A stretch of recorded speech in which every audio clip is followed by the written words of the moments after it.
the sun and the moon are rivals, they can still find time to be together? They aren't rivals, silly. They're just different.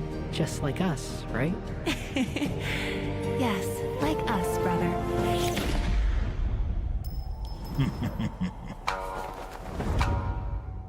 Akkee!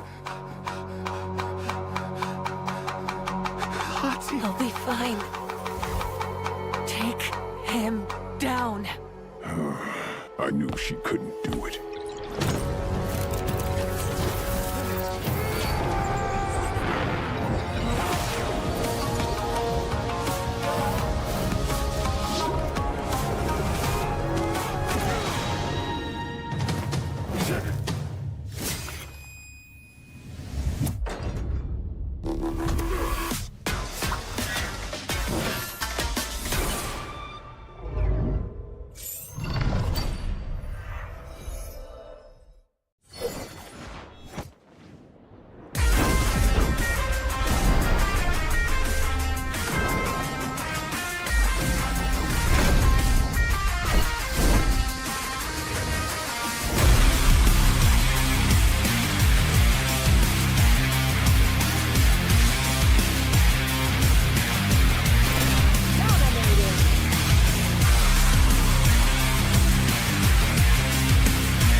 お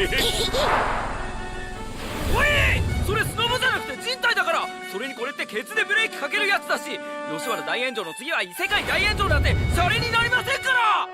だがこれぐらい犠牲を払ってこそコラボに対しての俺たちの気合が伝わるってもんだろ。銀ちゃんの言う通りある。コラボのためなら尻の一つや二つ差し出して当然ね。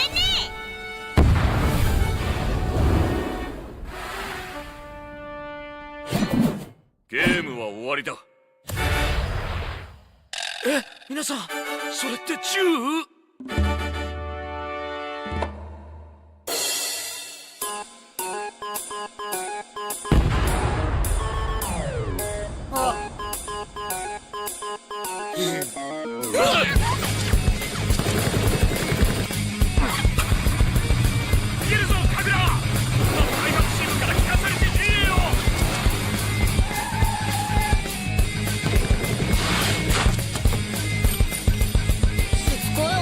嫌いやろ。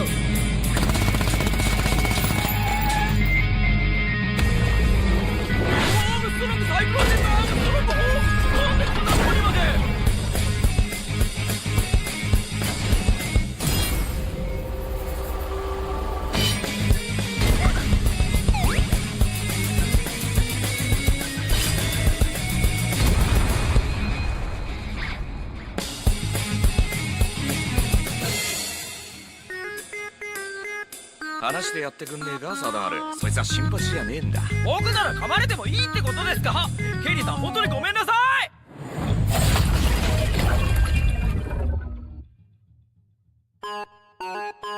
さて、行き先は？ってもしかして僕またメガネだけになってない？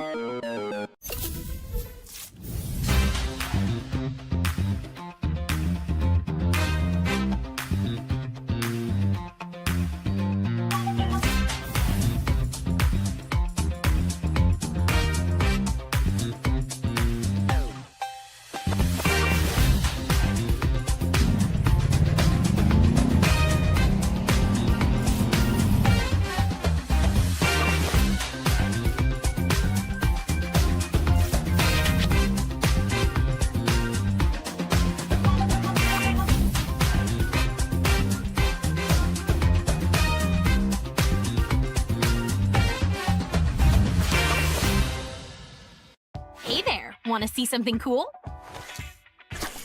Isn't it cute? Let's see what other sea creatures we can discover.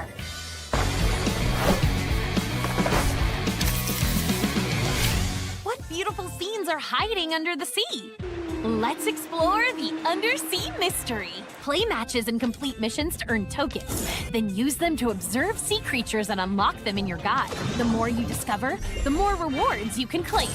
Make sure to check in often, because rare sea creatures will periodically generate extra tokens. In Battle Royale, the adventure starts before you even land with a brand new whale-themed airplane. On Bermuda, look for mysterious whirlpool entrances that take you to the fresh, cool undersea realm. The high-tier loot zone becomes the Hydro Zone, surrounded by towering water walls. Don't worry, though. You and your bullets can still pass through freely. Giant whales will also fly across the sky and drop bubble airdrops as they fly by. And yes, you can fish mid-match. Fishing spots will appear around the map, letting you reel in fish or even loot. Find upgraded fishing spots for even better rewards. Some fish will even follow you after you catch them and grant special buffs. Plus, there's a new event weapon, the Hydro Blaster. Hold fire to spray a continuous, super accurate water beam. When you run out of ammo or reload manually, a QuickTime event will pop up. Hit it to fast reload and gain a buff. Some other weapons can get this QTE reload too, so try them out when you find them. In Clash Squad, the Hydro Blaster is also available, along with the same QTE reload bonuses on select weapons. The Undersea Realm joins the Bermuda map pool, and cyber airdrops and spawn areas get themed visuals too. The ocean secrets are waiting for you to discover. Expect the unexpected. Random events may now pop up in Clash Squad to shake things up. You might start round 1 with 1,000 cash, get a random melee weapon each round, receive blue walls over time, and more. Good news to all tactical market enthusiasts. You can now deploy a tactical gadget right at your position with a simple tap. Fast and easy. Meet Ray the Watchman. Wielding both sun and moon power, he's on a mission to scatter the darkness. His active skill, Bond of Eclipse, tags the first unbound enemy hit in a fan-shaped area and creates a link with them that only Ray and the target can see. If Ray reduces the tagged enemy to a certain HP or below, they get instantly knocked down. If the target is knocked down or eliminated while tagged, Ray's skill resets immediately. For more skill adjustments, here's a quick overview. Some weapons have received balance changes. Check them out. Say hi to Pyro, your new fiery companion. Log in daily to watch Pyro grow and earn rewards. You'll meet Pyro for the first time when you open your profile. Choose Pyro's personality, drag them around your profile or lobby, and watch them pull off all kinds of cool moves. Pyro has 3 states: active, faded, and inactive. Daily logins keep Pyro active. Missing logins dim the flames, and staying away too long makes Pyro inactive. No worries though. Log back in and this little flamehead will jump right into action. Every login boosts Pyro's EXP. Keep it going and Pyro will level up from a tiny spark to the ultimate fire puncher. You can also unlock new looks and accessories to give Pyro even more heat. Presets will no longer be locked in once matchmaking starts. Even better, you'll be able to adjust them in the cabin or before the first CS round starts. However, you'll not be able to switch presets once you've used the loadout. Don't forget to tap the preset button to check out what presets your teammates are using before making your choice. In-match quick messages are now smarter and will suggest messages based on what's happening on the battlefield. Tap on the message to send it out to teammates. Some messages will even auto-mark enemies on the mini-map for you. See a player with impressive stats at the end of a match? You can now invite them to your team right from the match results page. Team invites are also smoother. If you accept a booking request while you're in a match, you'll join your friend's team as soon as your current match ends, so you'll never miss an invite again. We can't wait for you to try out the improved filter system and new themed filters like Cyberpunk and Golden Era. Looking for a smoother gaming experience? Try out the new frame rate boost feature. If your frame rate is set to high or above, open settings and enable this feature to enjoy crisper, smoother gameplay. If you love the competitive vibe, the new CS custom room updates are for you. Now you can choose a specific map area for each round to get targeted practice. What's more, play and win like a pro with the new ban and pick mode, complete with the new ban and pick feature, an esports-styled CS store, and gameplay rules. And that's it for today. See you next time, survivors!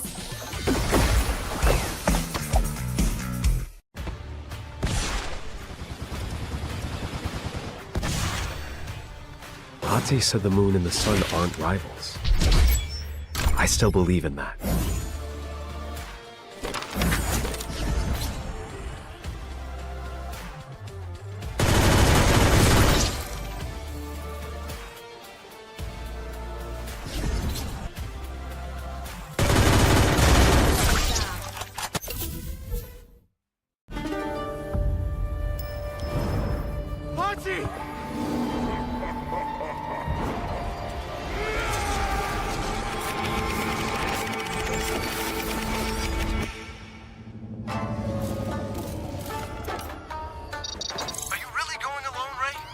Actually, I'm already there.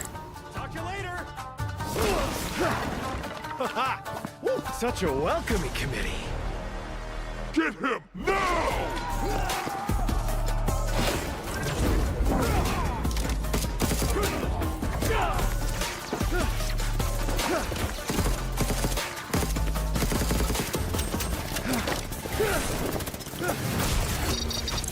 Not now, Shiro.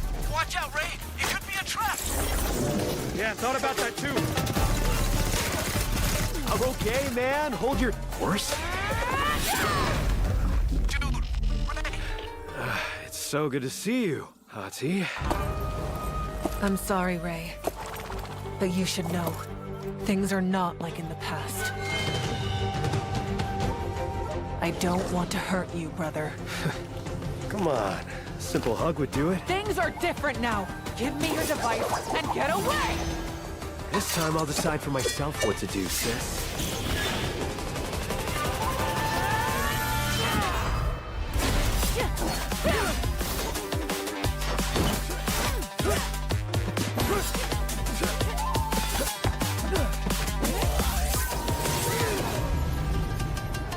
Oh, I know what's different about you. Let me guess. Horizon? Shut up! No, nothing!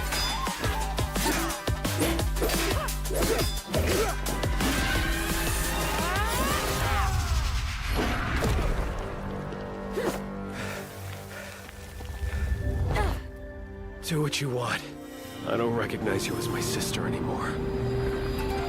Akkee, isn't it cool that even though the sun and the moon are rivals, they can still find time to be together? They aren't rivals, silly. They're just different. Just like us, right? Yes, like us, brother.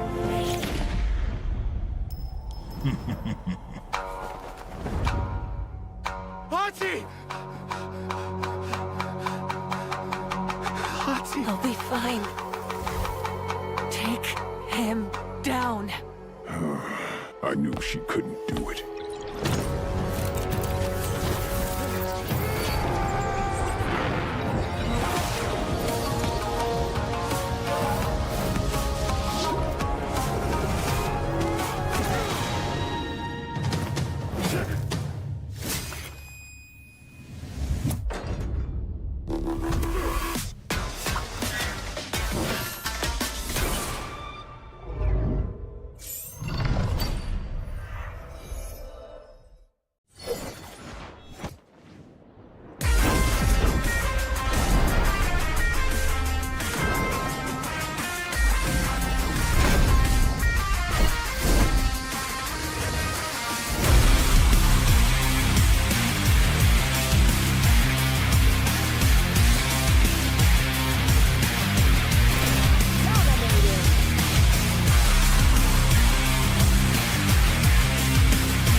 お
い、それスノボじゃなくて人体だから。それにこれってケツでブレーキかけるやつだし、吉原大炎上の次は異世界大炎上なんてシャレになりませんから。バカ、これぐらい犠牲を払ってこそコラボに対しての俺たちの気合が伝わるってもんだろ。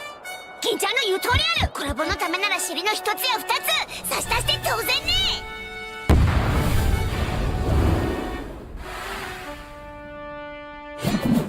ゲームは終わりだ。え、皆さん、それって銃？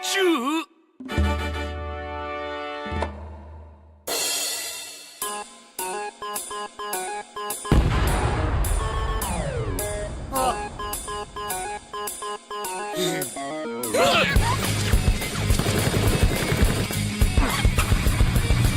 げるぞカグラ。開発チームから聞かされてねえよ。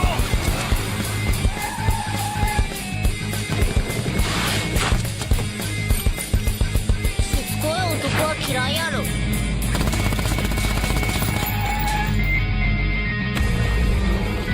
ームストロング最高です。アームストロング、なんでこんなとこにまで。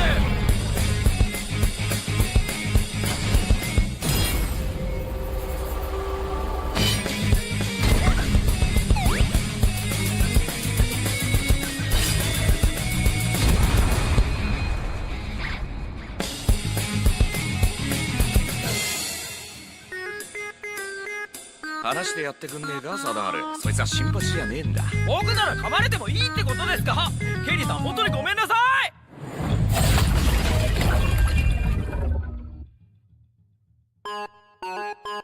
さて行き先は？ピーク。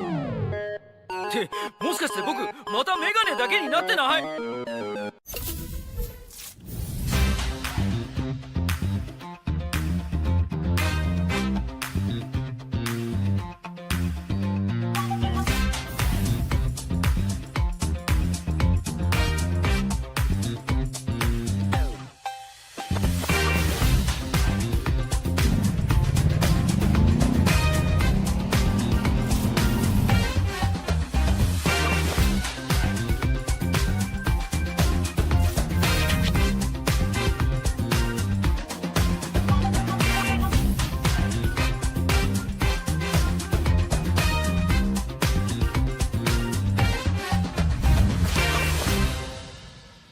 ？Hey there, want to see something cool? Isn't it cute? Let's see what other sea creatures we can discover.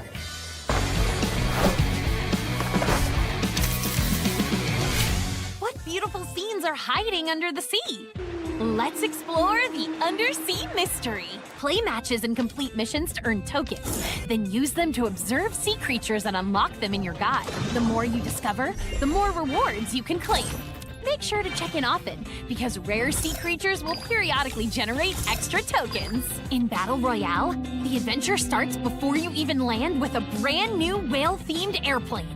On Bermuda, look for mysterious whirlpool entrances that take you to the fresh, cool undersea realm.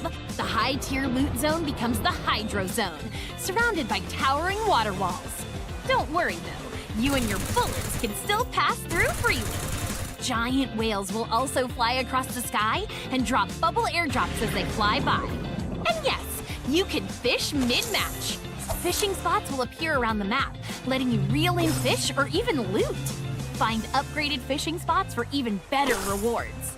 Some fish will even follow you after you catch them and grant special buffs. Plus, there's a new event weapon, the Hydro Blaster. Hold fire to spray a continuous, super accurate water beam. When you run out of ammo or reload manually, a QuickTime event will pop up. Hit it to fast reload and gain a buff.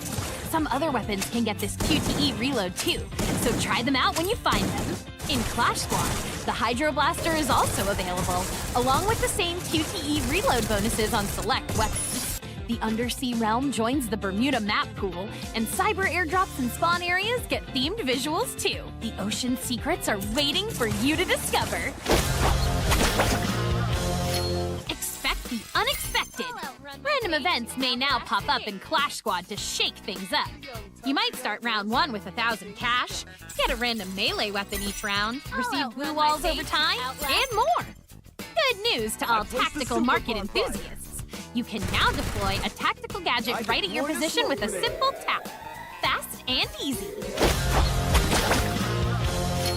Meet Ray the Watchman. Wielding both sun and moon power, he's on a mission to scatter the darkness. His active skill, Bond of Eclipse, tags the first unbound enemy hit in a fan-shaped area and creates a link with them that only Ray and the target can see. If Ray reduces the tagged enemy to a certain HP or below, they get instantly knocked down. If the target is knocked down or eliminated while tagged, Ray's skill resets immediately. For more skill adjustments, here's a quick overview. Some weapons have received balance changes. Check them out. Say hi to Pyro, your new fiery companion. Log in daily to watch Pyro grow and earn rewards. You'll meet Pyro for the first time when you open your profile. Choose Pyro's personality, drag them around your profile or lobby, and watch them pull off all kinds of cool moves. Pyro has 3 states: active, faded, and inactive. Daily logins keep Pyro active. Missing logins dim the flames, and staying away too long makes Pyro inactive. No worries though. Log back in and this little flamehead will jump right into action. Every login boosts Pyro's EXP. Keep it going and Pyro will level up from a tiny spark to the ultimate fire puncher. You can also unlock new looks and accessories to give Pyro even more heat. Presets will no longer be locked in once matchmaking starts. Even better, you'll be able to adjust them in the cabin or before the first CS round starts. However, you'll not be able to switch presets once you've used the loadout. Don't forget to tap the preset button to check out what presets your teammates are using before making your choice. In-match quick messages are now smarter and will suggest messages based on what's happening on the battlefield. Tap on the message to send it out to teammates. Some messages will even auto-mark enemies on the mini-map for you. See a player with impressive stats at the end of a match? You can now invite them to your team right from the match results page. Team invites are also smoother. If you accept a booking request while you're in a match, you'll join your friend's team as soon as your current match ends, so you'll never miss an invite again. We can't wait for you to try out the improved filter system and new themed filters like Cyberpunk and Golden Era. Looking for a smoother gaming experience? Try out the new frame rate boost feature. If your frame rate is set to high or above, open settings and enable this feature to enjoy crisper, smoother gameplay. If you love the competitive vibe, the new CS custom room updates are for you. Now you can choose a specific map area for each round to get targeted practice. What's more, play and win like a pro with the new ban and pick mode, complete with the new ban and pick feature and esports-styled CS store and gameplay rules. And that's it for today. See you next time, survivors!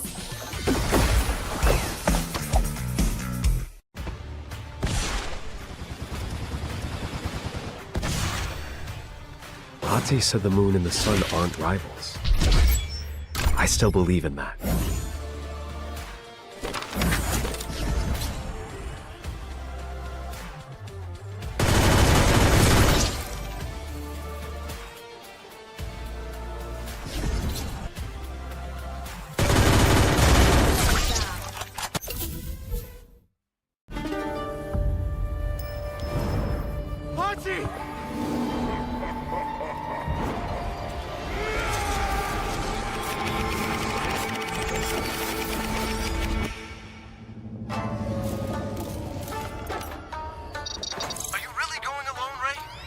Actually, I'm already there. Talk to you later! Woo, such a welcoming committee. Get him now!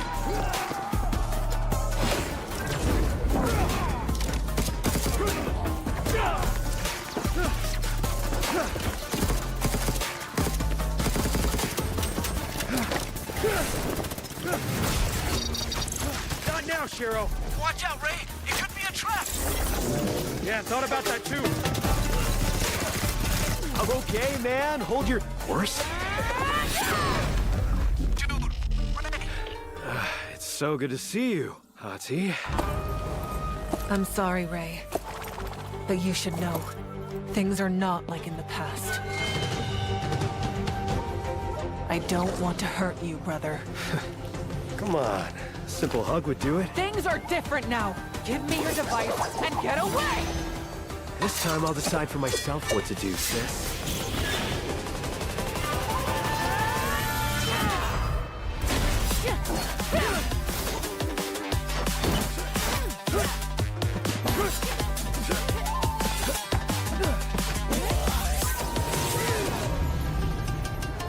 Oh, I know what's different about you.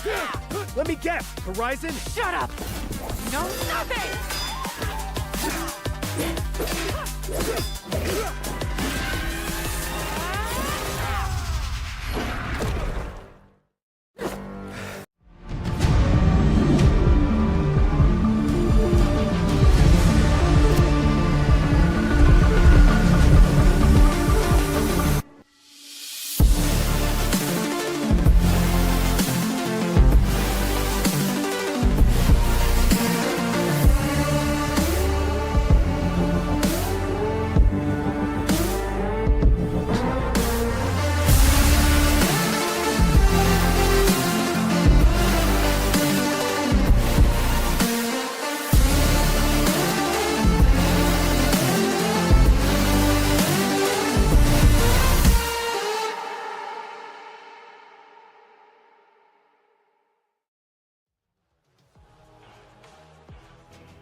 Hello everybody and welcome back to Fire Max Asia Invitational 2026 Spring. This is the second day of the main event and today my name is Crips, with me is Akkee. We are going to be your casters for the day.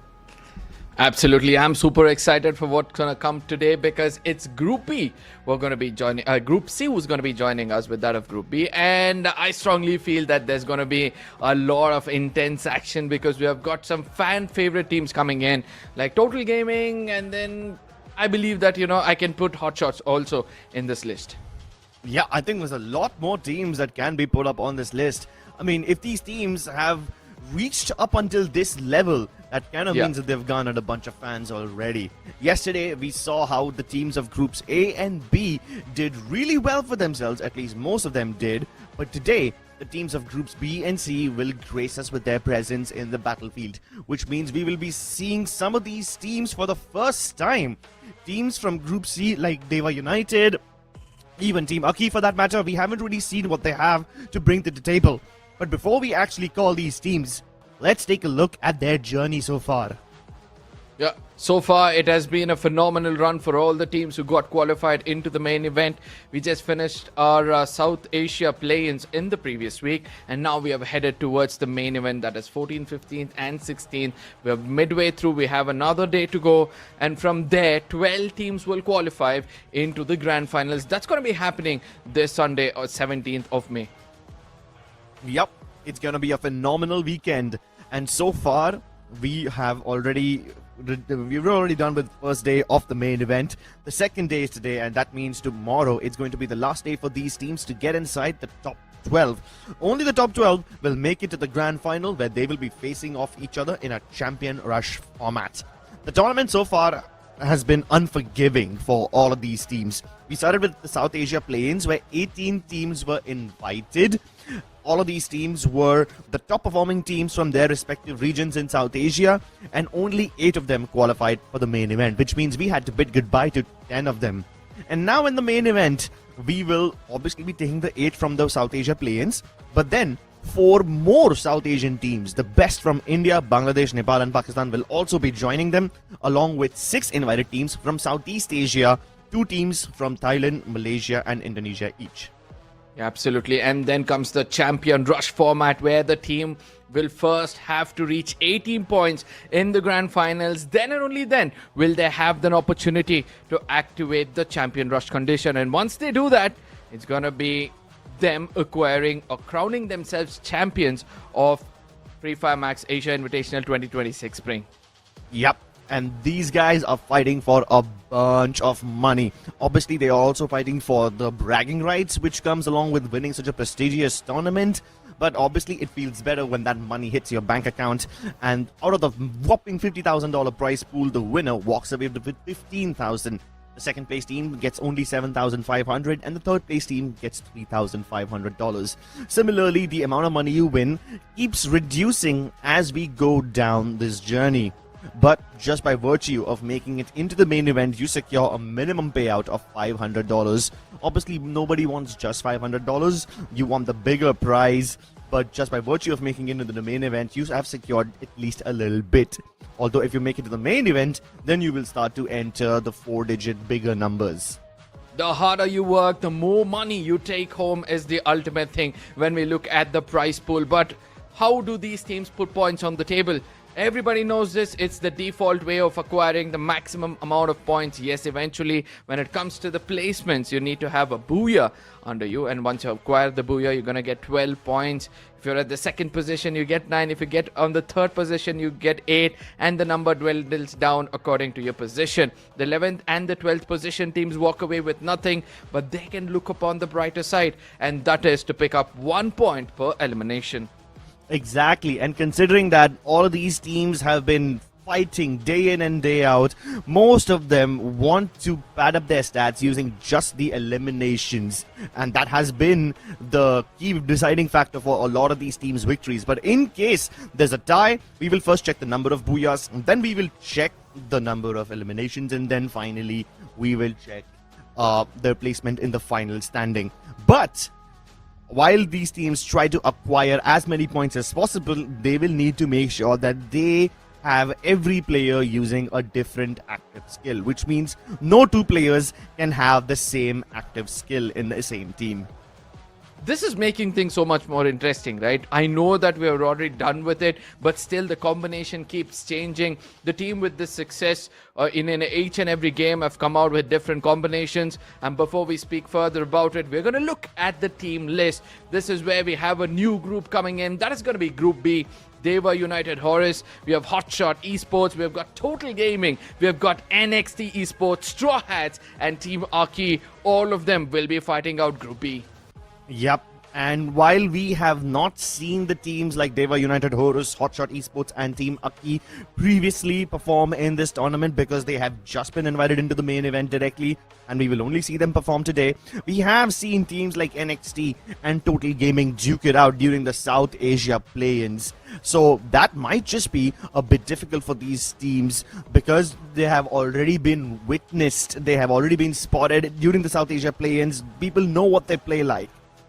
Absolutely, but the teams who have already played yesterday, who have showcased a lot of firepower, are on our screens right now. Horaa, especially with Buru, doing so much of things in the lobby, so much of chaos in the lobby, with Savage and his teammates looking forward for their comeback today because themselves and Extreme, these are the 2 teams who are looking very promising at the get-go, but later on they got suppressed by that of Team Hind.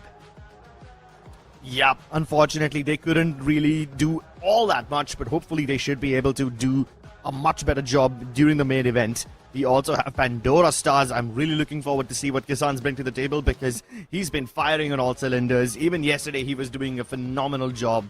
Godlike Esports missed out on the Free Fire Max India Cup 2026 spring trophy by just a narrow margin, but hopefully they can lift the trophy over here and prove that they are better. Dewa United Horus, really a force to be reckoned with, a force of nature descending from Indonesia into the battlefield. These 2 Indonesian teams, Dewa United Horus and Pandora Stars, will definitely light up the battlefield today. And to add to the mix, you also have the best team from Pakistan, Hotshot Esports, And this team also has a lot of firepower that you need to be careful about. Speak about firepower, how can we not speak about Total Gaming? One of those teams who know domination by just another, it's a cakewalk for them basically, and that's got to be Total Gaming, as the complete lineup looks as promising as they've always been. With them comes the next team, that's got to be NXT, who have also been phenomenal, previously known as NXT Esports. I've come up with the complete lineup to cause havoc in the lobby. Yeah, and then last but not the least, we've also got Team Akkee from Thailand. Most of the Thai teams are known to be extremely ferocious with a lot of firepower. And while Akkee might not be the finest representative of Thailand, they still pack a massive amount of firepower that all these other teams need to be wary about. And especially teams of Group B need to be extra careful, because for them, this is going to be the last day to put up as many points as possible. We are expecting the cutoff to be somewhere around the 150 to 170 point mark. That is the safe zone. And in this particular screen, you can see how far these teams are from the safe zone. Absolutely. Only two teams as close as they can be. It's got to be Godlike and Horaa, who have done a decent job, have done the hard work. They're going to be reaping benefits out of it today. They might be the teams out of pressure, but teams like Extreme X as well as GG Instance, these are the team. And let's not forget that we also got EWG. These are the teams who will have to step it up, who will have to bring a lot more on the table in case they want to qualify into the further stages. That's correct. Lakar EWG is in a lot of trouble. 35 points doesn't seem to be nearly enough. So that means they will have to score somewhere around 120 points today to get them into the safety zone. Even Extreme X, for that matter, they were performing really well during the South Asia play-ins. They were one of the top 5 teams, and they were definitely putting up such impressive numbers. I cannot imagine that yesterday was a very mediocre day for them. For a team of their caliber, 43 points is not impressive. And while I'm sure they can mount a comeback, while I'm sure they are the kind of team that can get 100 points in a single day, it puts a lot of undue pressure on them, especially when they have their last 6 games today. And look at this. I like this stat coming in because it shows us that which among these maps are actually, more of action oriented, where you expect a lot of eliminations to come through. And we have next year topping the charts with 4 games played. We got an average of 100 eliminations in every single game being played out there. And as we move further, Solara has got 97, Bermuda has got 95. I know Purgatory is a bigger map and you expect it to have a slow pace. With that comes a little bit of a lesser eliminations, and we're speaking about average in every single game. Yep.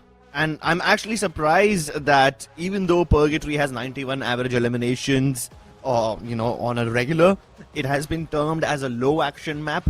It's called low action because there's not enough eliminations, but you gotta realize that every elimination on Purgatory is way more difficult to achieve, especially since it's such an open map, and especially because the consequences of overcommitting to a fight can be devastating. You might just be able to farm a bunch of eliminations, but you will also have to pay the price with your life that much harder if you make any mistakes on Purgatory. As for Nextera, because there's so many urban compounds and there's so many places to hide, people can survive even as single solo man units.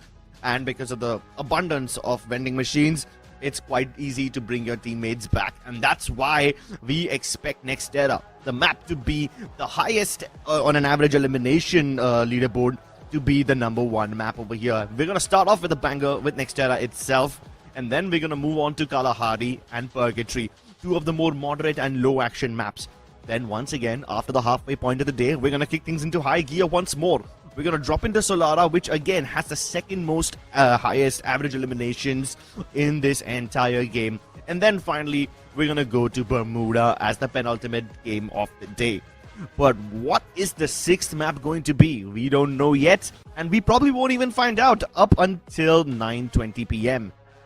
Absolutely. Now again, let's remember yesterday's game. We did end up with a Bermuda, and it was amazing. The teams were not at all prepared for that default map, even though there were teams who actually caught up, who made a proper comeback like Godlike, and so I'm expecting them to have a good momentum starting off today. But again, the first map is going to be Nextera. That itself shows that things are going to be so much more interesting because of that high action game. And looking at the drop spots, we see a lot of teams out there who are looking for some early action. I know Museum and Twin Bridge are not that much into taking for any of these teams. From Topia is also not considered for a drop, but look at how Boxing Gym, Zipway and Grave Labs is packed with at least 2 teams for some early skirmish.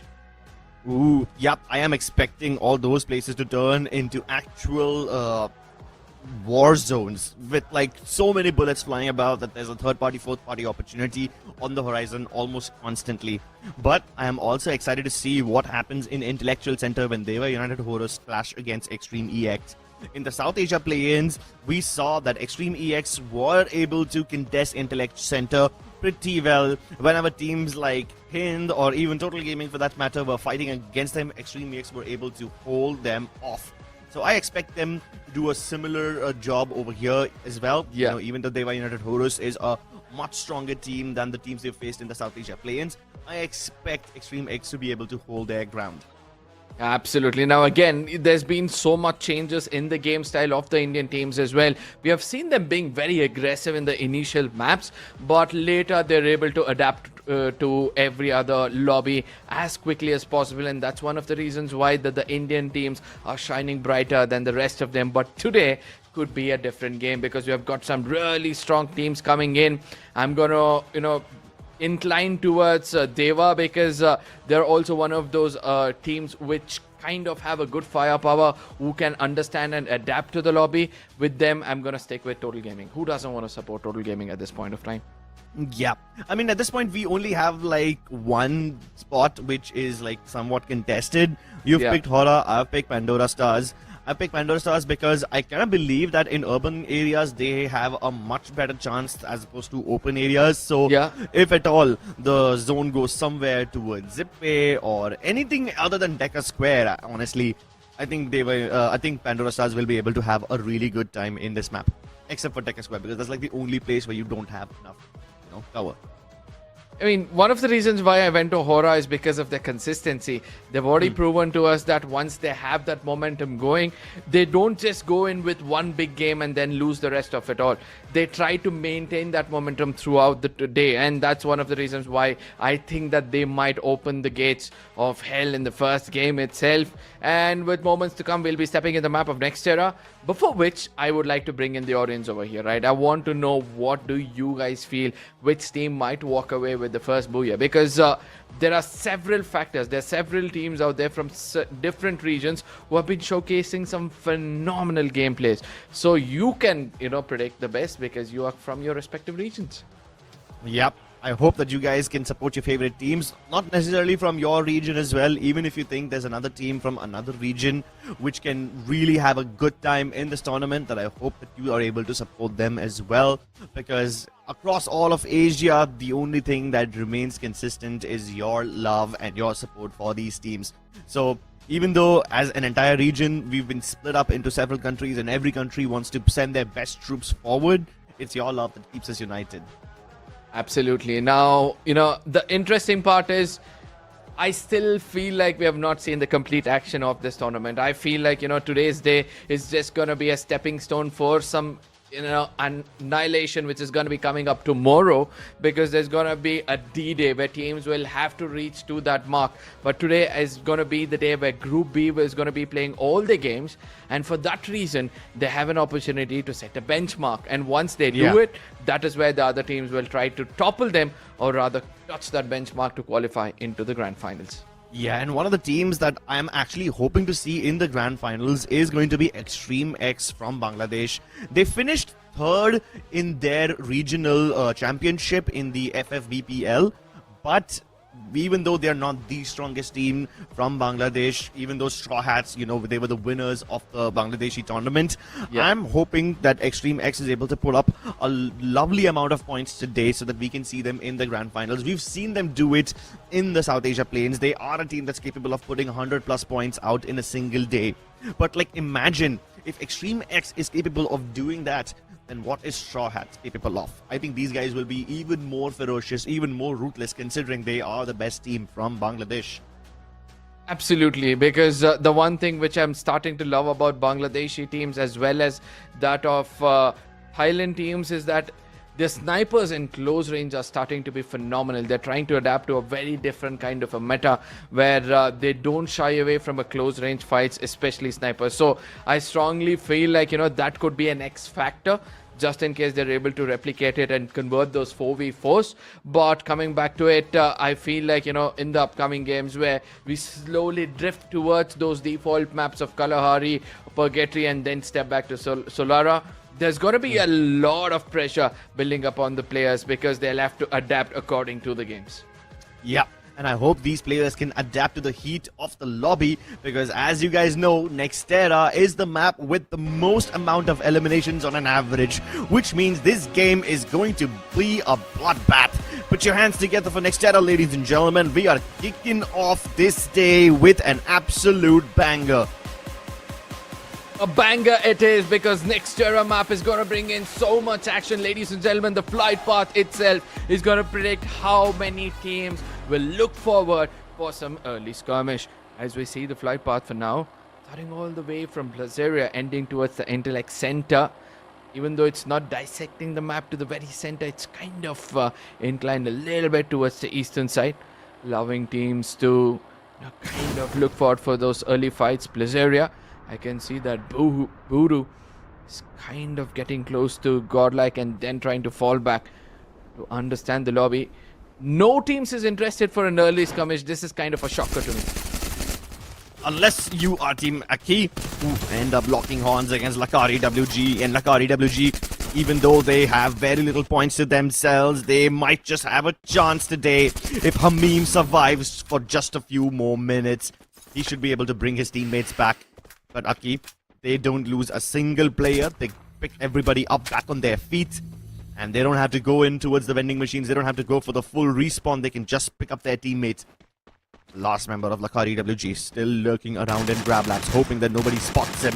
Is just hiding and biding his time. Meanwhile, towards Zipway, you've got GG Instinct taking on Pandora Stars. Pandora Stars. Even yesterday we saw that they are interested to take some early eliminations. Tiger running out in the open might be getting taken down out here. Tiger has been phenomenal with his sniper, and he's got a bit of an advantage looking at the mid-range. Does get tagged off a little bit. Shots coming in from two different directions. Otonga will now have to run away, and look at that stealth mode and then change his position. Otang, while he stays put over here behind the tree, he doesn't have any glue walls to work with. So if he gets caught out in the open, it's open season. And Tiger cleans it up without any problems. Activates the stealth pipes and goes around collecting some tokens so that he can bring Swaroop back. Patlu is already up there on the high ground, but Pandora Stars are trying to rush him down. They know that he's alone over here. They know that the fourth member of this GG Instinct team is nowhere in position to provide Patlu any backup. But the respawns are in. GG Instinct managed to get all four of their players back online. And guess what the cat dragged in? Even the Straw Hats have arrived on scene to third party in on this one. Straw Hats need to be careful, because Pandora, once they have a good momentum, they don't shy away from fights. But now it seems like Straw Hats had a bit of a fun with the grenade they had, but they're gonna be wanting some more. Pandora, since 3 of the players are stuck at this vicinity, now they'll have to be careful. Look at those shots connecting. A marvelous job coming in from the other side, and the jump comes in as well using the mini launchers. Pandora seems like they were getting taken down, but the recovery is real, and they look forward for some retaliation, because Straw Hats, they're divided at this point of time. Ooh, Straw Hats. Yeah, that's what happens when you try to land on top of your enemies. What? Oh, never mind. It was Extra who landed that shot. Yeah, that's what I was wondering. How did Who manage to land that shot mid-air? It wasn't him. It was someone else. But at least Who drops in a position where he can be revived by shock. So that's cool. Straw Hats recover from their losses. And they have 3 eliminations to their name already. Oh no, wait, what? How did Dewa United get wiped out? That too by NXT? That's insane. NXT were fighting Horaa Esports. My bad, they didn't get eliminated by NXT. Even Pandora Stars, they were discovered Oh my god, within a matter of seconds, two teams just have an early exit from this entire game. Shocker, shocker. I never expected this to happen, especially with both our predictions going down the drain. Now I'm looking forward to see which among these teams are going to just impress us. But now Horaa, they're trying to run away from this position because NXT, they're looking savage. Look at Sabo.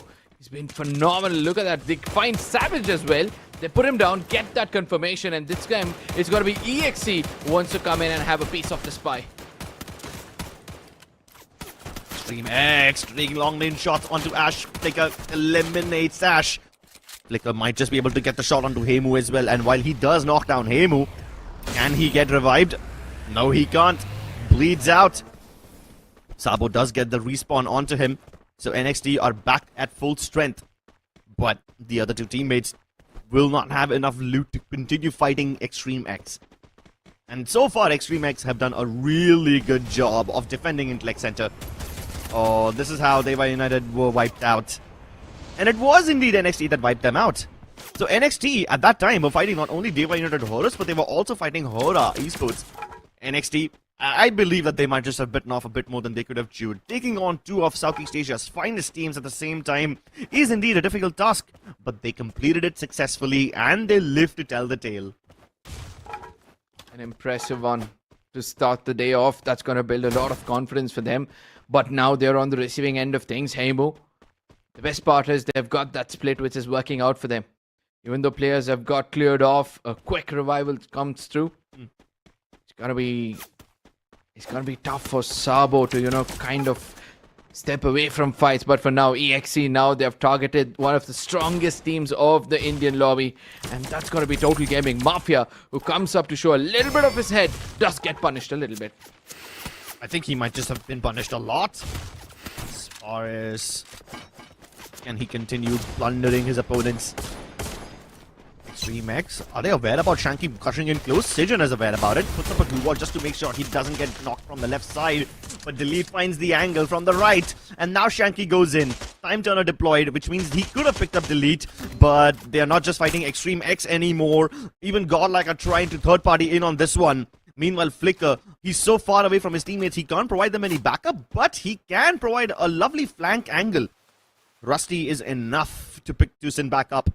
And after they lost Sajan, it seems like they've pushed Total Gaming back into a more passive stance. They cannot afford to continue pushing onwards anymore. All thanks to Godlike's approach in this fight. The third party situation was perfect, but sadly the receiving end of things were Total Gaming. And EXE, they realize that there's a team approaching. And look at them. They're not shying away from a fight for now. Shanky is going to be caught behind, probably behind a pillar of a bridge. But Yogi is still looking for the sniper shots to connect. Tucson is pressurizing Shanky to come out of that cover. Godlike is also looking for to get him down. And let's see which among these two teams will be able to get that finish for themselves. Yeah, Godlike have been kind of late the entire tournament. Every time they try to pick up a fight in even the South Asia play-ins, they arrived at an opportunity where the teams that they could have shot down had already reset from the fight that they were in. They had already recovered their health, and Godlike were no longer third-partying. They were just starting a fresh new fight, which doesn't make sense for them. They find themselves in a similar situation again, but Straw Hat find themselves in trouble. NXT have been winning a lot of these gunfights, and finally Sabo gets eliminated, but it's completely inconsequential because Straw Hats are about to get eliminated entirely. It's just time to Shocked, and he's getting chased well outside the zone. NXT have enough time to lick their wounds, heal themselves, and continue chasing Shocked, who isn't running away. He was just running towards the car. But this car can be shot down as soon as it enters the line of sight, and he might just have to cross Ash's POE as well. Heimu chasing him in a pickup drop of his own, slams right into him, pushing Shocked further away. Ash can't take shots anymore, but the car has been blown up, and Ash is ready to welcome Shocked over there. But just before Shocked gets knocked, he does get the respawn onto Who. So Straw Hats still have one player somewhere floating in the sky, landing down on the ground, and they are not dead yet. NXT, they're showcasing some real good firepower. Look at them. Those early 9 eliminations is going to build so much confidence. Nothing take away from EXE or Horaa, but we never expected NXT to start things off. At least I did not expect them to play so good in the first game itself. Sabo leading the charges with 5 eliminations of his own. This team is looking impressive. Straw Hats on the other side, after getting Who revived, he was able to get to another vending machine to revive rest of his teammates. Or rather, one more teammate, because of the lack of those coins. And I believe after this, they'll look forward to get some more. I like this from NXT. 3 people in one car, but not 4. So this way, if the car blows up, the entire team doesn't get eliminated. Let's take a look at what the map shows us, because as of now, on our screens, you can see NXT are driving into the zone, but they're still quite far away. Ash is much closer to the zone, but he's also close to Total Gaming, unfortunately, so he needs to hold his ground and not pull the trigger until his teammates arrive. Mafia is busy shooting at Straw Hats all the way from Boxing Gym to Farmtopia. That's an extremely long distance fight. But Mafia doesn't account for Ash literally driving up behind him and shooting him in the back of his head. Yeah, he got too distracted. By the third circle, NXT have got 10 eliminations and they're looking strong, and the teams prioritizing the center of the circle. Those early rotators are finding themselves some really good hard cover, and that could be problematic for teams like NXT who are taking their sweet time to make it inside the circle. Since they tagged off Total Gaming, we've got so much information about this team now. I strongly feel that Total Gaming might gatekeep them, but guess what? Guess what has happened? The shocker! Yet again, it's got to be Total Gaming who just got eliminated from this lobby. And I wonder how. Yeah, they were trying to rotate into the zone quite late, but unfortunately there were people ready to welcome them with open arms and open fire. They walk into a trap and they are instantly destroyed. And speaking of getting destroyed, even Lakar EWG seems to be in a lot of trouble. Team Extreme X have them surrounded on all sides. Launcher also put down, hoping to get some elevation and get inside this little cocoon of blue walls. Rapal, he lands 2 great shotgun pumps, and despite his best efforts, Lakar EWG will be eliminated. Even though he did get 2 knocks, it simply wasn't enough. Godlike needs to watch out. His hot shots are right above them, and it could be a little bit problematic. Whereas far away, we see the 2 teams who have always been in a kerfuffle. It's got to be GG Instance versus Godlike. It seems like, both of them have a rotation very similar to one another.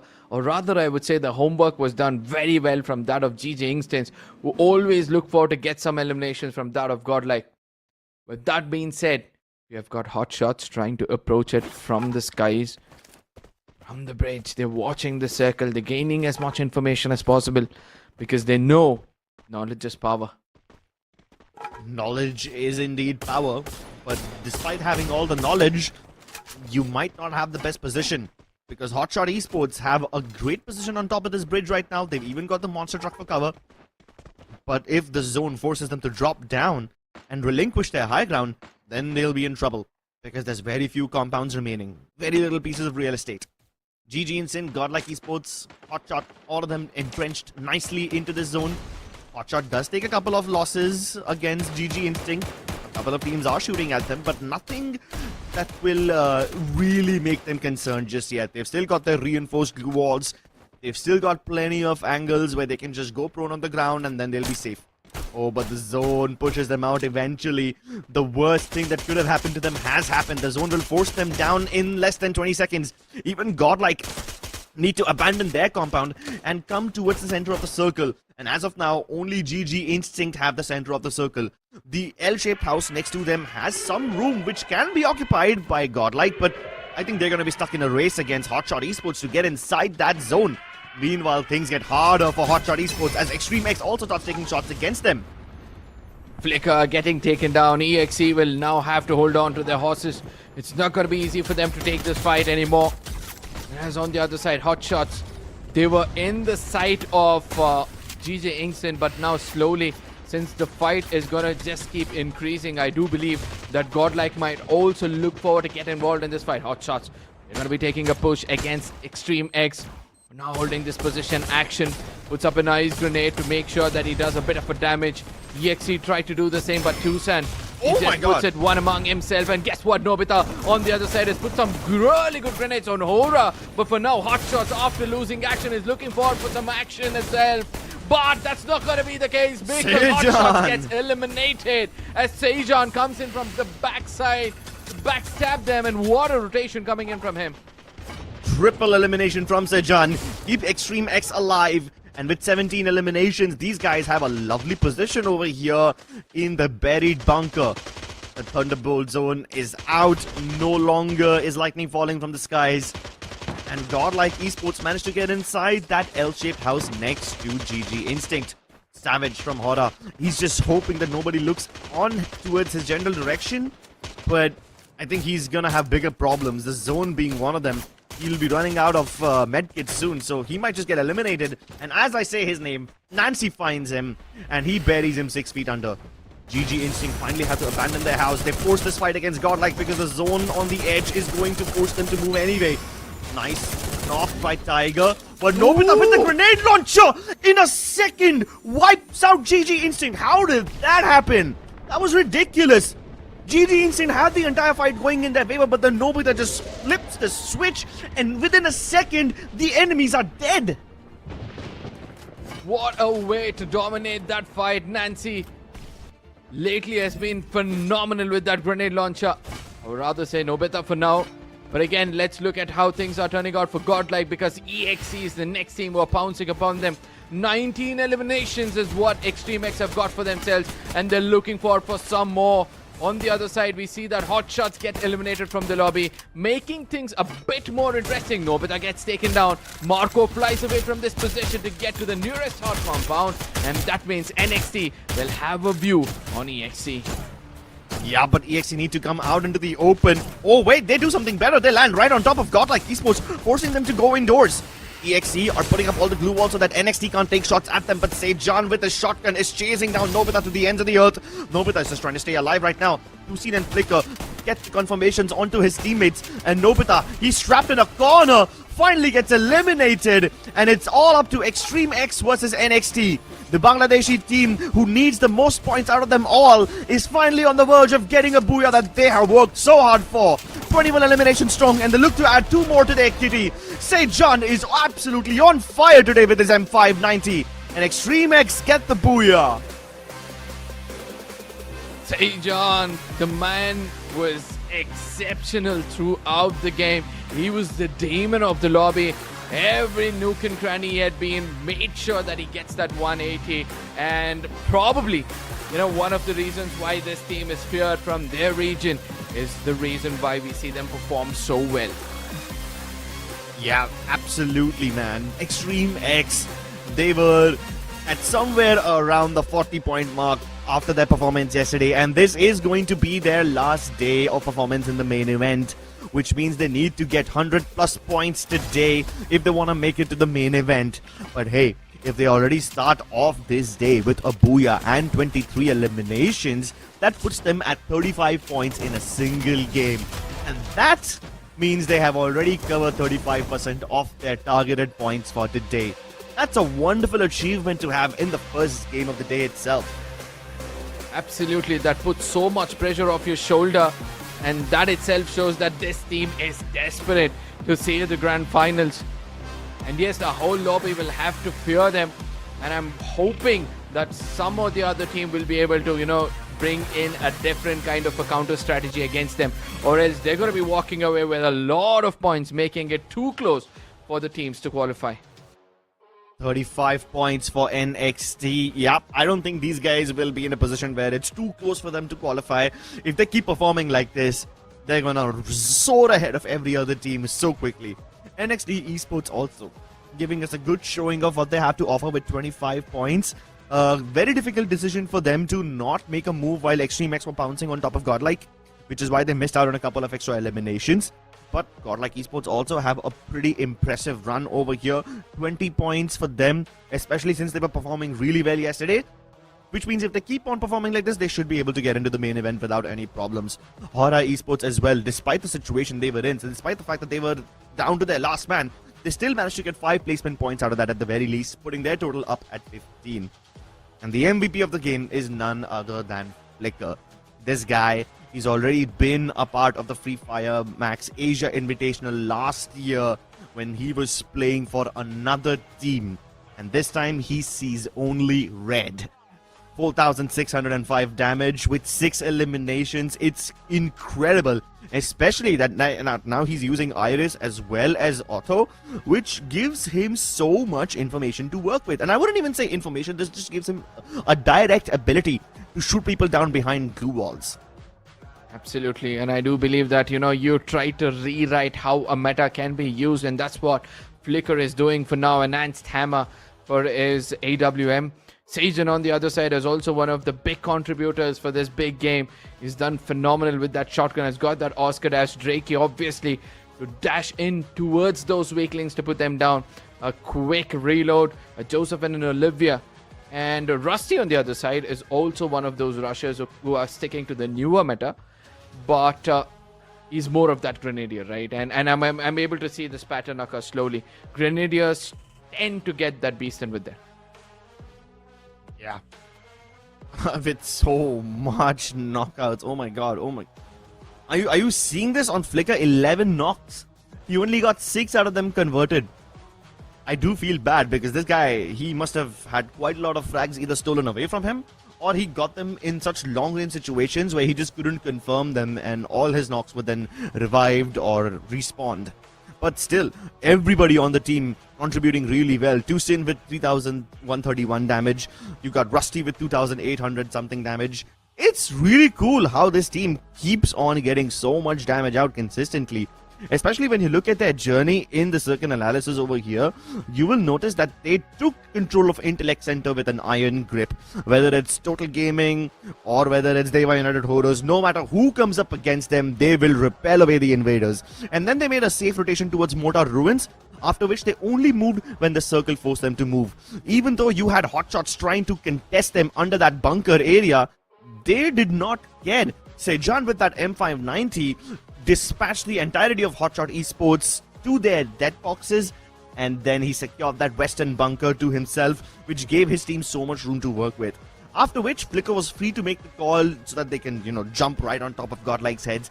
And the only reason why Flicker is the MVP is because he gets the freedom to him gifted by Sejan's M590. Absolutely, and I also like that split coming in from Flicker. Every single fight, he's always stayed away from the team, given that off angle against the opponents, making sure that he does deal a bit of a damage, making it so hard for opponents to understand where this last player is. But for now, we'll be looking at the drop locations of every single team in Kalahari, and it seems like there's a huge cluster towards that refinery region because command post and sub being taken by that of Dewa as well as Horaa. They have a great chance of coming into fourth party the fights which takes place at Refinery. Yeah, but I'm also very concerned about the fights happening in the northeastern side of this map. Like, what is that cluster? You got GG Instinct, you got Team Akkee as well as Hotshot Esports. Okay, I know for the fact that Hotshot love dropping towards Council Hall. We saw that in their previous tournaments as well. During the FFWS Pakistan qualifier, they were uncontested over there. But GG Instinct, they don't necessarily like Council Hall, right? We see them go all across Shines, Oldhampton, sometimes even split dropping across Bayfront. So GG Instinct loves split dropping, and they will only be there as long as it serves their interests. The moment it starts to go south for them, GG Instinct are gonna be gone like the wind. But Team Akkee, I don't know if they will continue staying over there. It is a highly contested region. Let's see if they actually end up dropping there or not. I strongly feel like, these drop locations might be just put out there to deceive the opponents, because there's a high chance that teams would want to spread out, because even in the previous map of Nextera, we saw that there was not much skirmish in the southern side where the drop locations did indicate that most of the teams would go towards the southern side of the map. But again, the Refinery, trying to have more control over Refinery for all the snipers out there is going to be the primary objective, and let's see whether the final circle actually lands somewhere close to it. Yeah, I want to see if the final circle goes towards the Refinery as well. There's so much elevation in that region that some 8 or 9 teams can stay alive even in a circle as small as the 4th or the 5th one. Yeah, I think the only other place which offers as much elevation is probably like the Sub or the Mammoth, which turns entire games into like a very layered fighting game, and so many teams have to then go from cover to cover, which is super difficult in any way, even with the jump pads and everything.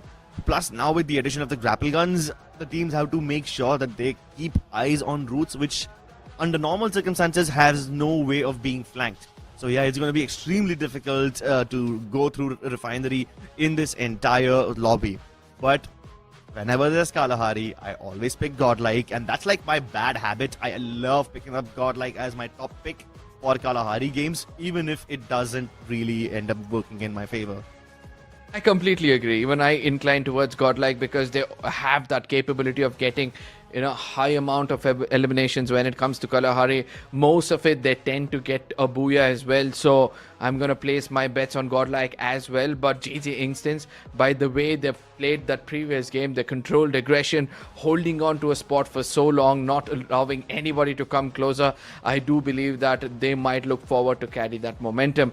Akkee on the other side is going to be still the trump card of the lobby because nobody knows how they play and probably they can take advantage of it. Yep, we haven't really seen Akkee perform in Kalahari in this tournament yet. In fact, we haven't seen them perform at all yet. Exactly. The last game we saw them was their first appearance. And even then, they didn't dig their flag too deep. They didn't plant it too deep into the soil. So let's see if they can actually have a decent enough chance in Kalahari or not. I mean, the spot where they are dropping is heavily contested. So if they win their fights in Council Hall, they're going to have a massive, multiple, at least like 15 elimination game. Yeah. But like if they die very early on, then this will be yet another game which gets wasted for them. Absolutely, no game needs to go wasted for any of the teams out there, and that's one of the reasons why they look forward to get at least a good average through those eliminations. The early fights is something I'm concerned about because there are several teams who are kind of confident or overconfident rather with their 4v4 battles. They're not going for a 1v3 split, and this is something I'm not able to understand, especially these South Asian teams who are trying to come in and compete in this level. Nonetheless, the Indian teams are also doing phenomenal. Even today, they have a good average going forward. If I have to ask you, which team do you think is impressing you the most, especially from the Indian circuit? Oh, was that question directed towards me or was that directed towards the audience? Because I would say that the team that's impressed me so far, at least from the Indian circuit, has been NXT. They've been kind of consistent and I would love to see more from them. But our lovely audience members, please do drop in your recommendations and your predictions in the chat as well. But for now, it's time to jump into Kalahari, ladies and gentlemen. The heat is high and so is the pressure over here. Let's see who performs their best in the deserty dunes of Kalahari.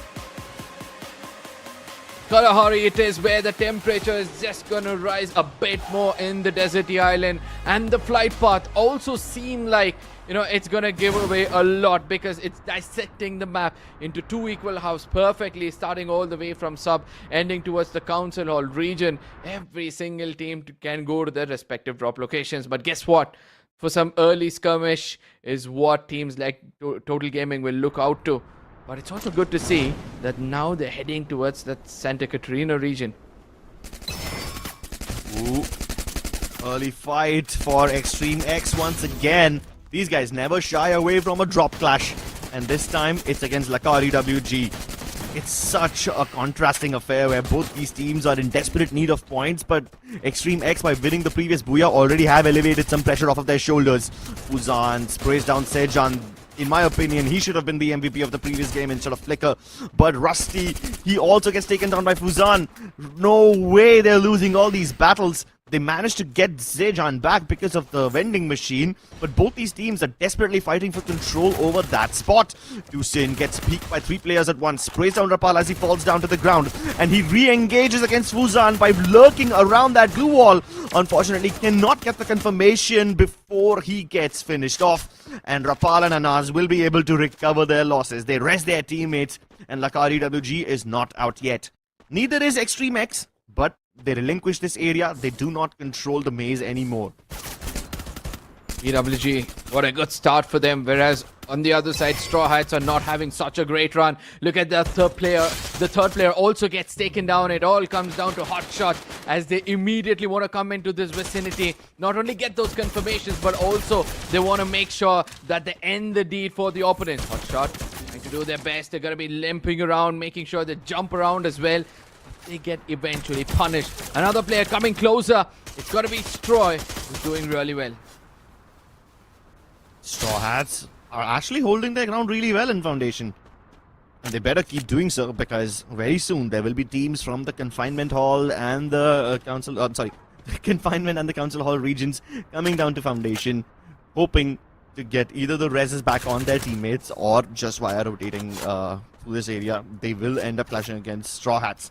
Meanwhile, on the elimination feed, you can see that Extreme X are in a lot of trouble, because now even Straw Hats have one player, Neil, who's shooting down the members of Extreme X. Even Godlike took a couple of shots onto Extreme X. So Extreme X right now are losing their players to multiple teams. But luckily, Neil, he was only able to go far enough to get one elimination. Unfortunately, strays into the crosshairs of Godlike as well. So Neil loses his life. And that should put the rest of Hotshot Esports in a slightly more balanced position, where they will tone it down, they will curtail the aggression and somehow bring it back. But Leo Pio, he could have been in so much danger right now with Lakar EWG chasing him. Luckily, they go back, they go away, they leave him alone. Because they came behind Straw Hats, and the blessing in disguise for Hotshots rather was the other team. But for now, what a beautiful shot being landed out there. It's Yogi who gets taken down. Godlike are not having such a great aim out here. Nobita is going to be the second one getting taken down. But again, EWG, they need to hold on to their horses, because they're trying to challenge the gods who have gone in for a revival. And now they're expecting the teams to come in. This could be a fight where Godlike would be interested to take. Oh my god, Nancy tries to use the fancy grapple maneuvers but ends up losing his life. Marco also gets sprayed down by Nepal with that Bison. EWG are doing really well for themselves, but careful. Straw Hats are on the horizon. Luckily, it's just a knock that cannot be converted. Cyber gets rezzed instantly. But this actually gives Nobita a chance to escape. GG Instinct have also arrived on scene. They are trying to just send one of their players on a reconnaissance mission, Swaroop, so that he can do as much damage as possible and gather information. And even if he doesn't manage to do that, he distracts EWG long enough to let Nobita escape. At the moment I say that, they focus on him again. And he's the last bastion for his team. No, Godlike, they lose Nobita as well. But luckily, it's not the end of the day for them. His teammates have been rezzed, so yeah. 3 members still alive for Godlike. But somehow, Total Gaming get eliminated very early on. We need to see what happened over there, so hopefully there will be a replay as well. But while there's no replay, we are looking at Lakar EWG farming up eliminations left, right and center. 11 eliminations in the first circle itself. I don't think we've seen such an impressive performance from them during the entire tournament. Absolutely, and the way they're playing this is pretty impressive. Ohio was showing his back, and he gets backstabbed as Fuzan is able to put him down and get an elimination for himself. And guess what? That makes it 5 eliminations for this lad and a total of 12. You spoke about the team being aggressive, but I'm getting impressed by this team for now. Dewa on the other side is now looking for a fight against Horaa as Savage gets taken down. Horaa, they're gonna be, oh my god, it's Savage on the other side who's taking down the opponents. He's doing a really good job going in for just jump shots, but Zack will be able to put him down and gets a breather as it brings up Adrian, who got 7 eliminations as Adrian has got 4. Dewa United Horus trying to make up for what they lost in the previous game. Meanwhile, Godlike Esports, after having quite a lot of adventure, roaming around Refinery, going to its foundation and fighting off even EXE for that matter. These guys have done well for themselves, but every time I seem to take their name, they lose a member. Fix sprays down one player from a very long distance. Yogi, as soon as he gets picked back up, NG Ohio has an angle onto him now. Akkee have so many angles onto Godlike Esports, they are low-key surrounded. Even Marco gets sniped off by Fawarak and his AWM. Oh no, they get eliminated entirely.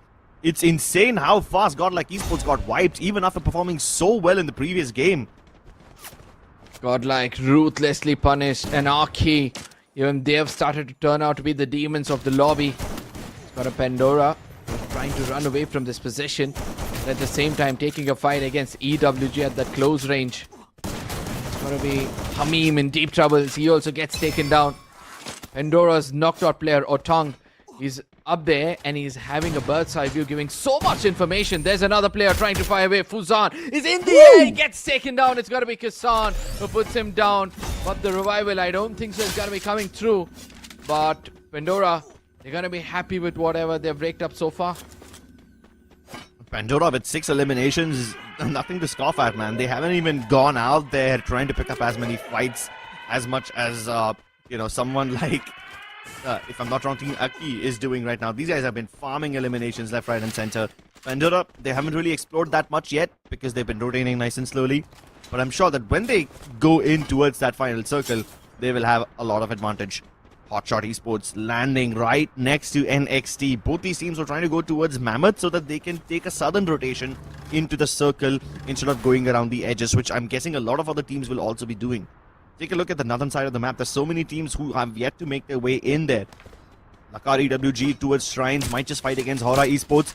Even Hotshots have one player from their team present in that area to just screw around the other teams and hopefully try to steal some eliminations away. Let's see whether that happens, but for now, we see that Godlike out of the equation gives so much of an opportunity for Horaa to put up points on the table. Nonetheless, NXT, even they've been doing a phenomenal job. They come in to take another fight. Luckily, they do not find anybody. Yes, there's one lurking snake over here, and I don't think so he's going to be staying alive for a long time as Rapal gets taken down at Sabo. Yet again, showcasing some really good close-range powers. They got 3 eliminations for himself and a total of 5 for NXT. Yeah, NXT slowly and steadily climbing. They've got the maze under their control now. UAV sent north. They know that a lot of these teams will love to rotate in via the edges of the zone, so that's why they are also holding the zone edge. Plus, this area also happens to have a vending machine, which they're guessing a lot of teams will require considering their situations. So yeah, definitely Pandora Stars will be needing one or the other vending machine because they've lost 3 of their members. Meanwhile, Hotshot Esports are taking out Lakar EWG. And that is quite a lot of advantage that Hotshot Esports will garner.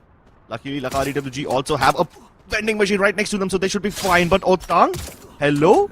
He just takes out Anaz as if Anaz had no idea what was going on. Completely catches him off guard. And with that elimination, he secures a little more tokens so that he can get the res onto his teammates. He can at least get one of them. You have to give it to Otang. He was the last man standing. And I've always seen that players try to shy away from fights, but once he understood that there's a solo player, he puts him down, eventually gets one revival through, and now is looking forward to get to the nearest place where he can get some more coins for himself. Towards the refinery comes in another cluster, and the circle is just going to betray the rest of them and head towards the western side of the map, making things so much more interesting. Yeah, let's see how these teams get inside there. Whoops! Who gets surprised by Reset literally jumping into his little corner? He thought that was his no-no square. He thought he was safe over there. But Akkee need to be wary of Extreme X right on top of them. They were right to third party. But luckily, this isn't really a third party anymore. Akkee have reset all their health loss. They are ready to fight again. And it's going to be a proper 4v4 over here. But Extreme X have quite a lot of spread. You got Sajan holding the head glitch angle. Flicker abandoning the sniper post and getting inside over here, even though he loses most of his HP. Tusin gets back up on the high ground alongside Sejan to take down NJ Ohio quickly. But look at Reset. He's going to be the spearhead for his team as he inches closer and closer. See, John, they need to watch out for this lad. He's been so strong in those close range battles, and look at what Reset does. He puts up a glue wall mentor and he does the right thing. He sees Flicker at a distance. Now he knows targeting Flicker is going to eventually put a lot of trouble on EXE. But guess what? Reset is going to be caught off guard. Fix comes in closer with that grenade. Oh no! Eventually knock himself out, making things so much easier for EXE to dominate this fight.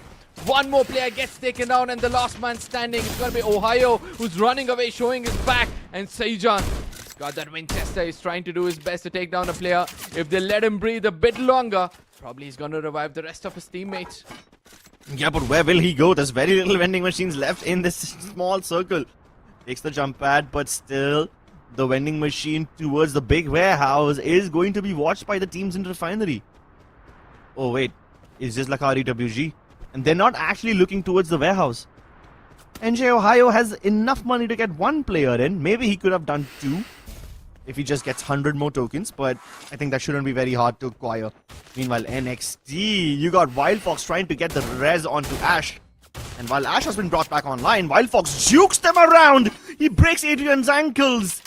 And Zax finally puts Wild Fox down. He should be able to get the res onto Adrian, but that was pretty impressive. Impressive is the numbers from Dewa. 14 eliminations is what they've got, and Adrian has got the adrenaline running down his veins. Look at that, he's got 7 eliminations already. You spoke about Spearhead for another team, and it seems like he's the one for this team. Otang gets taken down, and Horaa is also building up some eliminations, and it's good to see that all the other Asian teams are now picking up the pace. No, picking up the pace is Pandora Esports. Very, very aggressively fighting against Akkee. But it's Horaa that comes in and gets the confirmation for both those fallen players of the 2 different teams. So yeah, that's what happens when you don't finish off your knocks, ladies and gentlemen. They can get stolen. Oh my lord! Theo gets sniped mid-air by Savage. He's actually being Savage right now. He's living up to his name. All they have to do is find Putra. And I think they have an idea of where he could be. They check the angle. Nirublasi sent so that Savage can't put up any glue walls. But Putra, even after using the inhaler, doesn't stand a chance against Savage. And that's the end of Pandora Stars. Pandora Stars have done such a good job yesterday. But today it seems like, the momentum is not able to be caught. To the very center of the circle, we see that there are several teams who are just waiting for the final circle, to close in towards them. X-Team X-Team X is now eliminated from this lobby, and that means Horaa is going to be that only team who have got an opportunity to put some more points on the table and make sure they climb up the ladder. Dewa versus Horaa is what we can witness, or Dewa versus Hotshots is what we're witnessing on our screens right now, as Dewa are trying to do their best. They put on 2 players of Hotshots, and suddenly they are singing the songs of death. Dewa United Horus, 22 eliminations strong, control the eastern sector of the circle. And now that they've cleared out these little permanent cover buildings of the maze, they know that the rest of the teams will be scrambling for cover. They've got Fix pinned down, and the moment that glue wall breaks, Sticky eliminates him. Fix goes down, and Dewa United Esports get their 23rd eliminations. Savage also discovered by Lakar EWG, forced to dash ahead and join his teammates, but Reset gets taken down by Hotshot Esports, and even though Hotshot take that knock, it's Akkee that steals the elimination. Oh, poor Anaz, despite his best efforts, will have his elimination stolen, and the only way to avenge himself is to eliminate the player who stole that from him. He takes the elimination onto Reset, and now he's got angles onto Ohio as well. But yeah, even the rest of Dewa United Esports are looking at NJ Ohio, so I hope that Anaz doesn't reveal his position by taking shots that don't necessarily get him the points. 23 eliminations, and they're looking for some more, and look at how aggressive they're being. And there is Anaz who's running out in the open. I don't understand how they were just let him breathe for that long. Atrium on the other side has got 9 eliminations and is looking for some more, and Horaa on the other side is also doing phenomenal with their snipers. He gets taken down. It's got to be Savage at a distance who's stealing away so many eliminations, and Horaa needs to watch out because Dewa were watching all of this take place. I've now got so much information that they can take down Horaa easily. Yeah, but Horaa Esports do not get taken out at all. It's Lakar EWG who lose their lives. Even NXT can't hold on for much longer.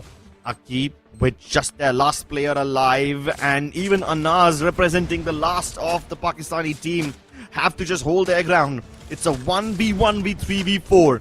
And even though Horaa Esports seem to be pressuring NJ Ohio quite a lot, it's Dewa United who are moving in to swoop that steal elimination away from them. Savage takes a lovely shot with that Empire 90. Adrian eliminates Hotshot Esports, and now it's a proper 3v4. Horaa Esports have the numbers advantage. Stops, gets the knock onto North with that Bison. And Spars, he's gonna jump down straight between Zax and Stops. They get the eliminations. Horaa Esports dominate the battlefield. They have absolutely no disadvantage while going up against Dewa United Horus.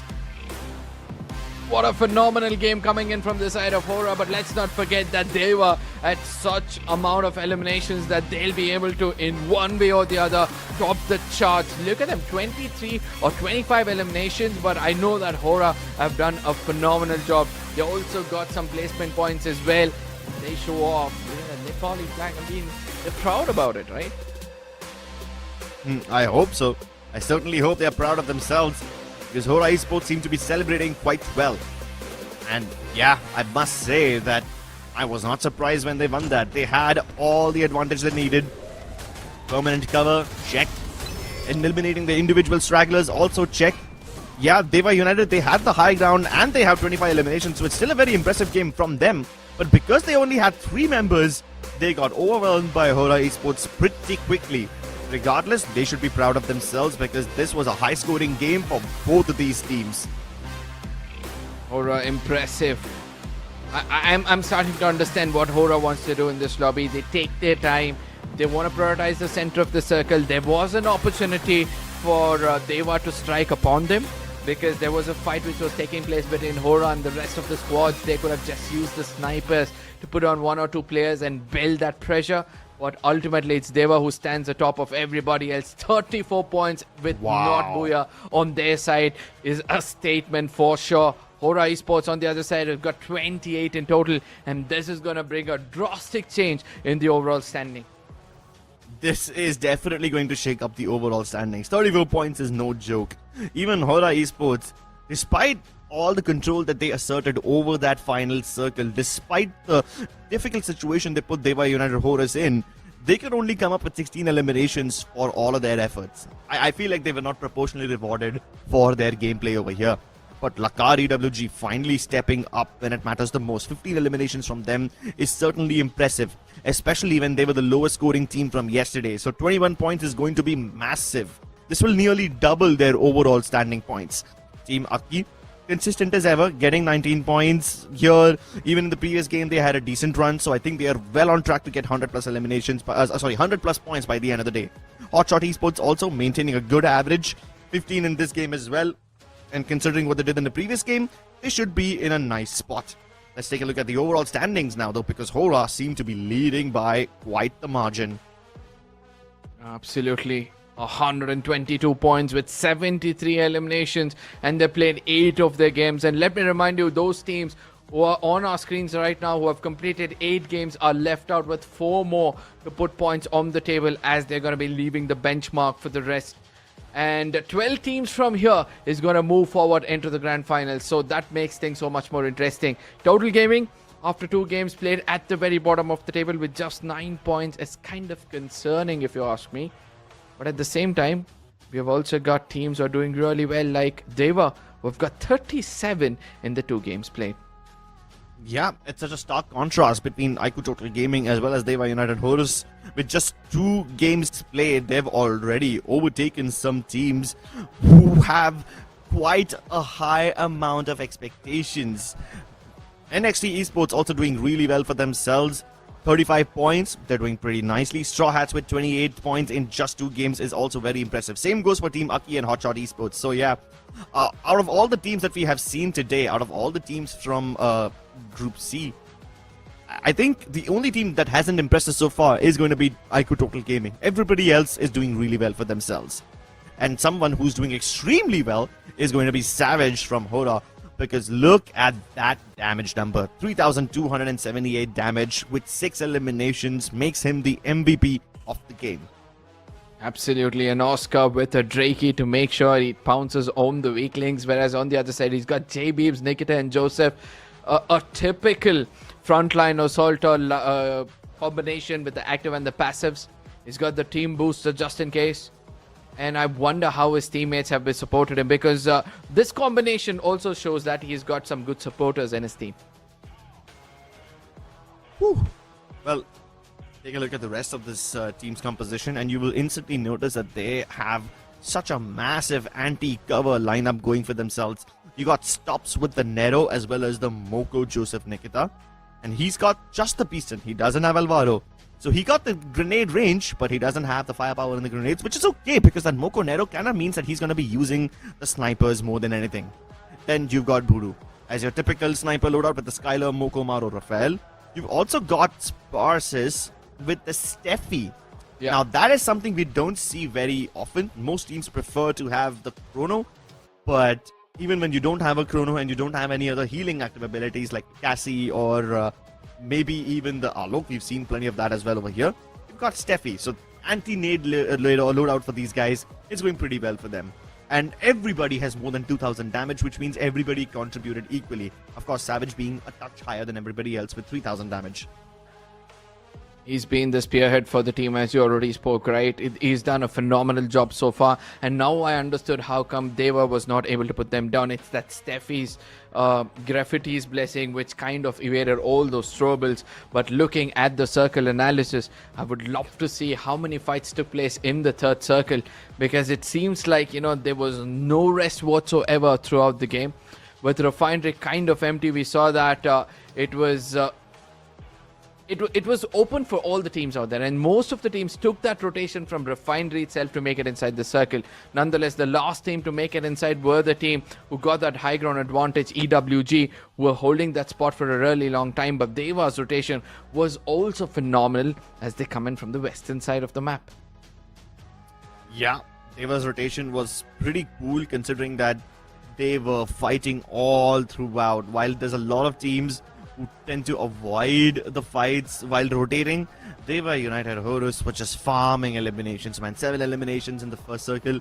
Surprisingly, nothing in the second, but then your third and fourth circles gave them 6 and 7 eliminations respectively. So that is very impressive. Even in the fifth circle, up until their dying embers, they were still fighting everybody that they could see. Similarly, you also have a lot of other teams who tried to have a lot of firepower, but they were only met with early demises.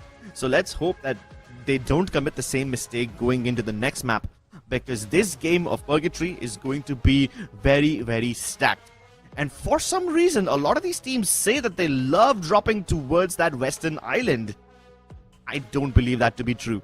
I know that Godlike in NXT will probably go there, but will GG Instinct stay near Mount Villa, or will they quickly rotate towards Central after dropping over there? I am yet to see that. Now, as I said, you know, all of these drop locations seems to be like deception so that teams will not try to come into that crowded region. But yes, Brazilian campsite completely empty is not something I'm going to buy right now. Crossroads, Moat House, all of these places still open for grabs. Ski Lodge finally is being taken by that of Straw Hats, who have done a pretty good decision going there, because not many teams have selected to go towards that Ski Lodge region, especially in the map of Purgatory. Well, let's see what happens in Purgatory, because I for one, do not believe that Brasilia is empty. Like, how do you seriously expect me to believe that the central most popular city in the map is empty? Nah, I don't buy it. I just don't believe it. Similarly, Crossroads being empty. Huh? How did that happen? I thought that sometimes Total Gaming liked going over there. I know that Godlike love going towards Crossroads. Exactly. How is that like changed? What happened? Like just a couple of weeks ago in the Taste Free Fire Max India Cup, we saw so many teams fight for control over the Crossroads region of Purgatory, and now you're telling me it's uncontested? Not happening. Don't just take it with a pinch of salt, take it with a heavy scoop of salt. Absolutely. And again, at the same time, we are able to see that the circles is kind of shifting away from the center itself. So that could be one of the reasons why teams are choosing to go to a different drop location altogether. But we all know, right, the Indian teams have that 1v3 split mindset where one of the players tend to stay away from the rest of them. So hopefully we'll be able to see a different kind of an approach from the rest of the lobby as well. But for now, let's look at our prediction. It's time for you guys to leave your predictions in the chat as well to let us know which team do you think is going to walk away with a booyah in the upcoming map of Purgatory. I'm going to with Pandora as well as Horaa, because these are the teams who are slowly picking up the pace. I'm still placing my bets on Total Gaming for one last time, because these wounded lions can come back any given point of time. Yeah, I mean, they are wounded. They've only got like 9 points to their name. So yeah, a wounded tiger fights back harder, unless they don't succumb to their injuries first. Yeah. So yeah, that is a risky pick you got there. I respect that. I've gone for rather safe picks over here. I've picked up NXT because I feel like they are one of the India's strongest teams when it comes to Purgatory. The only team stronger than them is probably GG Instinct. but I don't want to pick them just because I've picked them in the previous maps as well, so I'm going to give NXT a chance. Then I've picked up Hotshots because even though I don't fully believe in their firepower, I think that their survivability is through the roof. And these guys did a really impressive job getting into the top 4 teams in Kalahari, even after losing their players very early on. So how Anaz managed to survive over there, I kind of feel like if he does something similar in Purgatory, Hotshot will at least be in the top 3. Yeah, absolutely. And I believe that, Hotshot is one of those teams who always keep that balance between the placement points as well as the elimination points. And for that very reason, in one game when they go bonkers to pick up a very big amount of eliminations, they can still compensate and have a good spot in the overall standing. Nonetheless, I'm kind of getting impressed with that of Extreme EX because yesterday, they had a beating of their life. Every single team out there, they couldn't convert those 4v4s, and suddenly today we see them perform so well. They've got 31 eliminations in the 3 maps played. Shows that they are capable of something more. Oh yeah, I hope that they are able to show us even more, because for a lot of the Group B teams, this is going to be their last day of the main event. They need to get inside that safe zone, and when I say safe zone, they need to get inside the 150 to 170 point marker. That is something that we consider safe for the time being. That number might change, so put your best foot forward and prepare yourself for the halfway mark of the day, ladies and gentlemen. We're about to start with the 3rd game of the 2nd day of Fire Max Asia Invitational main event. Put your hands together for Purgatory! Oh, this is gonna be a map where everything changes, the momentum changes altogether. It's not that heavy action map, and that means those teams who are at the bottom of the table looking for a reset will have a greater chance. Look at the flight path as well, starting all the way from Central, heading towards the Moat House region. And those expectations of seeing some early skirmish, it's gonna be GG Instincts, the only team who's not gonna let us lose. Oh. See? What did I say? Really telling me Brasilia is not going to be contested very early on? Of course it's contested. 2 teams are landing over there. Meanwhile, in Mount Villa, you got GG Instinct fighting against Extreme X before they even get the chance to pick up their guns. They're just going ham at each other with their Uzis. They use the time turner to get those eliminations, get the res onto Sejan mid-fight, and within a matter of seconds, GG Instinct have been wiped out. I mean, I was considering picking them as my top pick, but yeah, I'm glad I didn't do that. I'm glad I gave my vote to NXT instead. I'm still in shock, to be frank. I never expected that GG Instinct will do such a decision of going 4v4 in the open fields. Nonetheless, now we're going to be looking at Hotshots who are chasing down players, or rather being shot at from different directions from that of Horaa. Stubbs gets taken down and a trade comes through. Savage is looking out for more players to come out in the open. He's got that cover behind the tree, but will that be enough? It seems like no is the answer as he gets taken down. It's going to be Adrian who finds him with that ACAT. Oh. He's surely been discovered over here, right? Yep. Yeah, now Action must have seen him. Oh, never mind. Even though he spots him, Action doesn't get to take any action against Sparsis. Should be able to get to the vending machine as well. Nice and easy. And that elimination should get him enough points. No, it doesn't actually. Yeah, I guess he can go for teammates had. Yeah. I mean, he doesn't even need to get them into the vending machine. Just stay alive for a couple of minutes and you should be fine. EWG is going to be the 2nd team to get eliminated from this lobby. But guess what? Akkee are still looking for some fights, are still converting those fights in their way. The start seems to be fine for that of Akkee, but as they go deep into the circles, as they go into the 3rd or the 4th circle, that is when they start to get casualties, and due to which they're unable to recover and eventually get taken down. But for now, we see that Ohio, he goes health for now. He's going to move away from that position, but you spoke about a player. It seems like he's going to continue taking down players. And in one way or the other, the survival is still the key. No, Pita. Can he escape? Takes to the skies. Does he get shot down? Yes, he does. Of course he does. Now it's up to Marco and Nancy to carry out the rest of Godlike's hopes and dreams. Oh no, even Nancy gets taken off. That vehicle really not serving his best interests. Marco tries to escape. Not happening. Even Godlike are out very early on. Extreme EX, my goodness, look at the way they're dominating this lobby. Shanky did not expect a vehicle to be run over. Nonetheless, we see a fight take place where Total Gaming are having a bit of an advantage out here. Shanky comes in closer to Zack, but immediately turns around to get closer to Hashtag, due to which he gets taken down. Total Gaming Mafia, he comes in closer. There's a double takedown which is going to be registered by that of Zack, but the man advantage is still in favor of Total Gaming. Oh, but they were united. Can they recover from this one? They see Mafia trying to go for a flank and they take the pot shots at him. But no, Mafia can't get in cover quickly enough. Even though Kiki is down, it still brings it back to a 3v3. Adrian trying to shoot down the opponent in a vehicle, but delete! He ends up overcommitting to this one. He gets sprayed down by North and is scored. Oh my lord, Total Gaming, what have you done? They use the knucklers, they figure out where Aztec is. Somehow that monster gets stuck on the way up, but that's not a problem because Kiki can still chase down the last member. But at least Aztec is able to rest 2 players before he finally bites the dust. Oh, pre-grenade. Nah, that doesn't really do much. Somehow North ends up getting knocked after they've already taken down Aztec. So yeah, that's some posthumous knockdown that we see over there. But it doesn't net Total Gaming any points, so rather useless.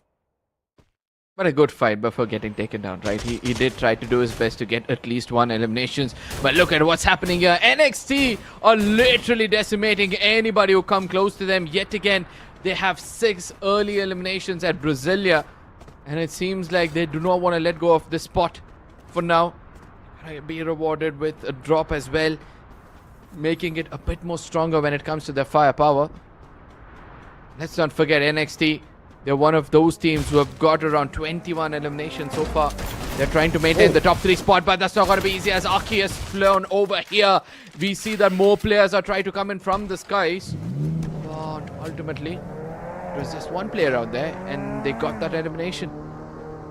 Aztec brings them back again, but I'm kind of concerned about Total Gaming now because this will kind of put them in a perpetual loop of dying, rezzing again and again. Fix gets out of his car, literally yeeting that big chunk of metal at his opponent. It was either him dying to the vehicle or NJ Ohio sniping them off first. Yeah, at this point, the members of Akkee are just bullying iQOO Total Gaming. Running around everywhere and getting the eliminations onto them in every single corner of the map. Do they have another Denoculars available? Because they will probably use it to hunt down the last members of iQOO Total Gaming. Meanwhile, back in Brasilia, look at this one. This is a pretty interesting fight. The 2 big bulls locking horns. I'm sorry, EXE are trying to do their best.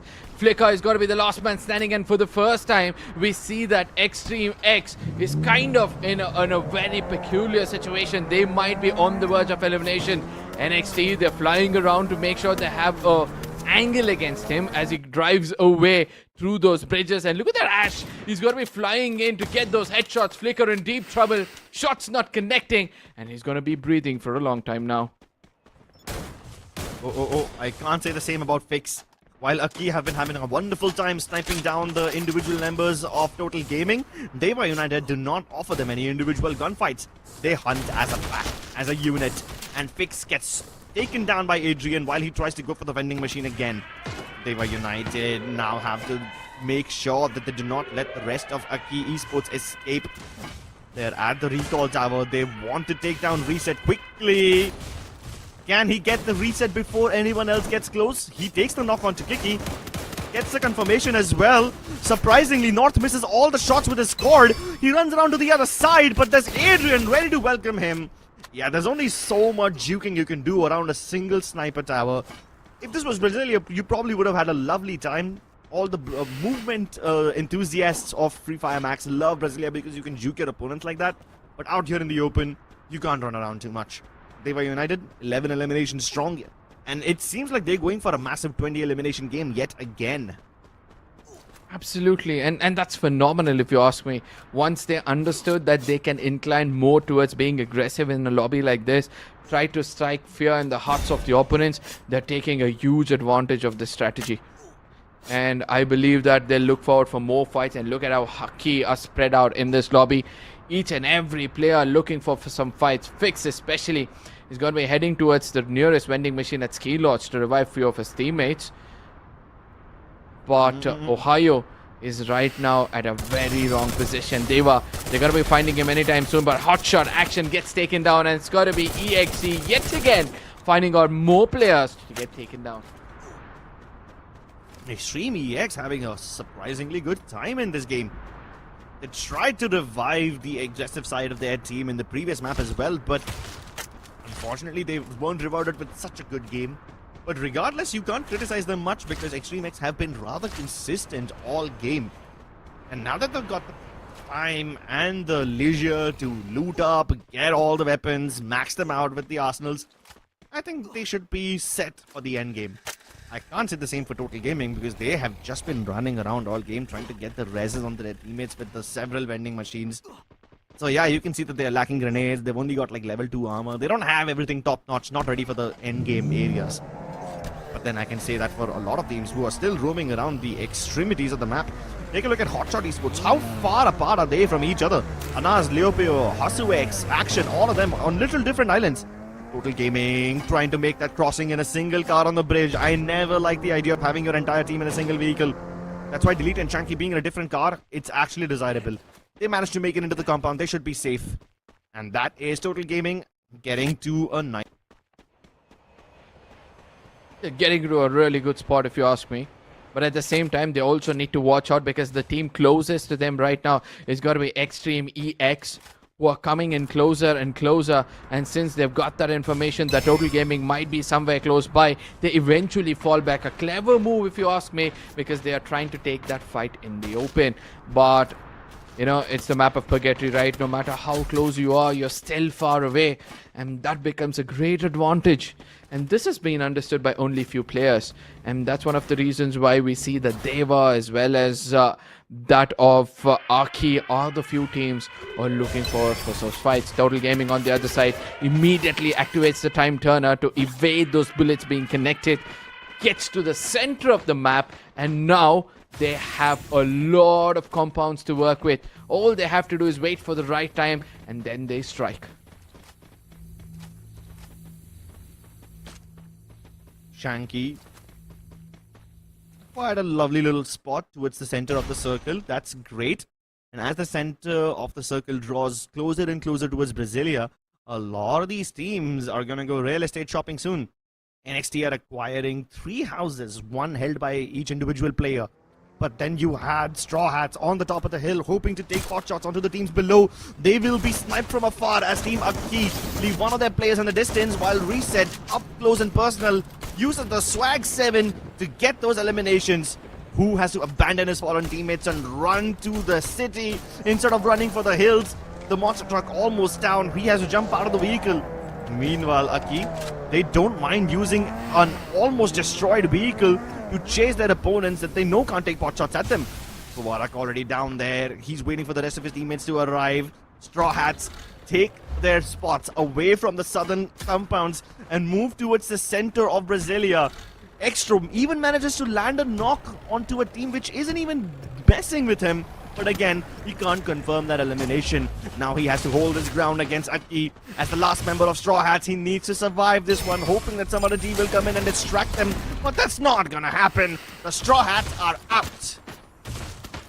Okay, late rotation seems to be a bit of a problem for them for now. Reset is going to be that player with that treatment gun, is trying to, you know, do as much as possible. They see a vending machine not far away, or rather a recall tower, and I don't think so they can recall anymore if I'm not wrong. Nonetheless, we see that Horaa, they see some UAVs in the air and they want to destroy it first, not give away their location. And even Horaa has got a really good compound if you ask me. Yes, it's just outside of the circle, but they can take their own sweet time to traverse through that, not being shot at, and they can easily make it inside the circle. Oh, NXT, you better get indoors. They have 2 of their players on this slanted roof, but their third player is very far away, not even inside the circle. The zone shifts harder towards the south side, which means all the teams on the northern side of Brasilia will have to use that road, which is already very dangerous, and cross it somehow. I'm guessing walking down the road or just crossing it is basically asking to be shot at.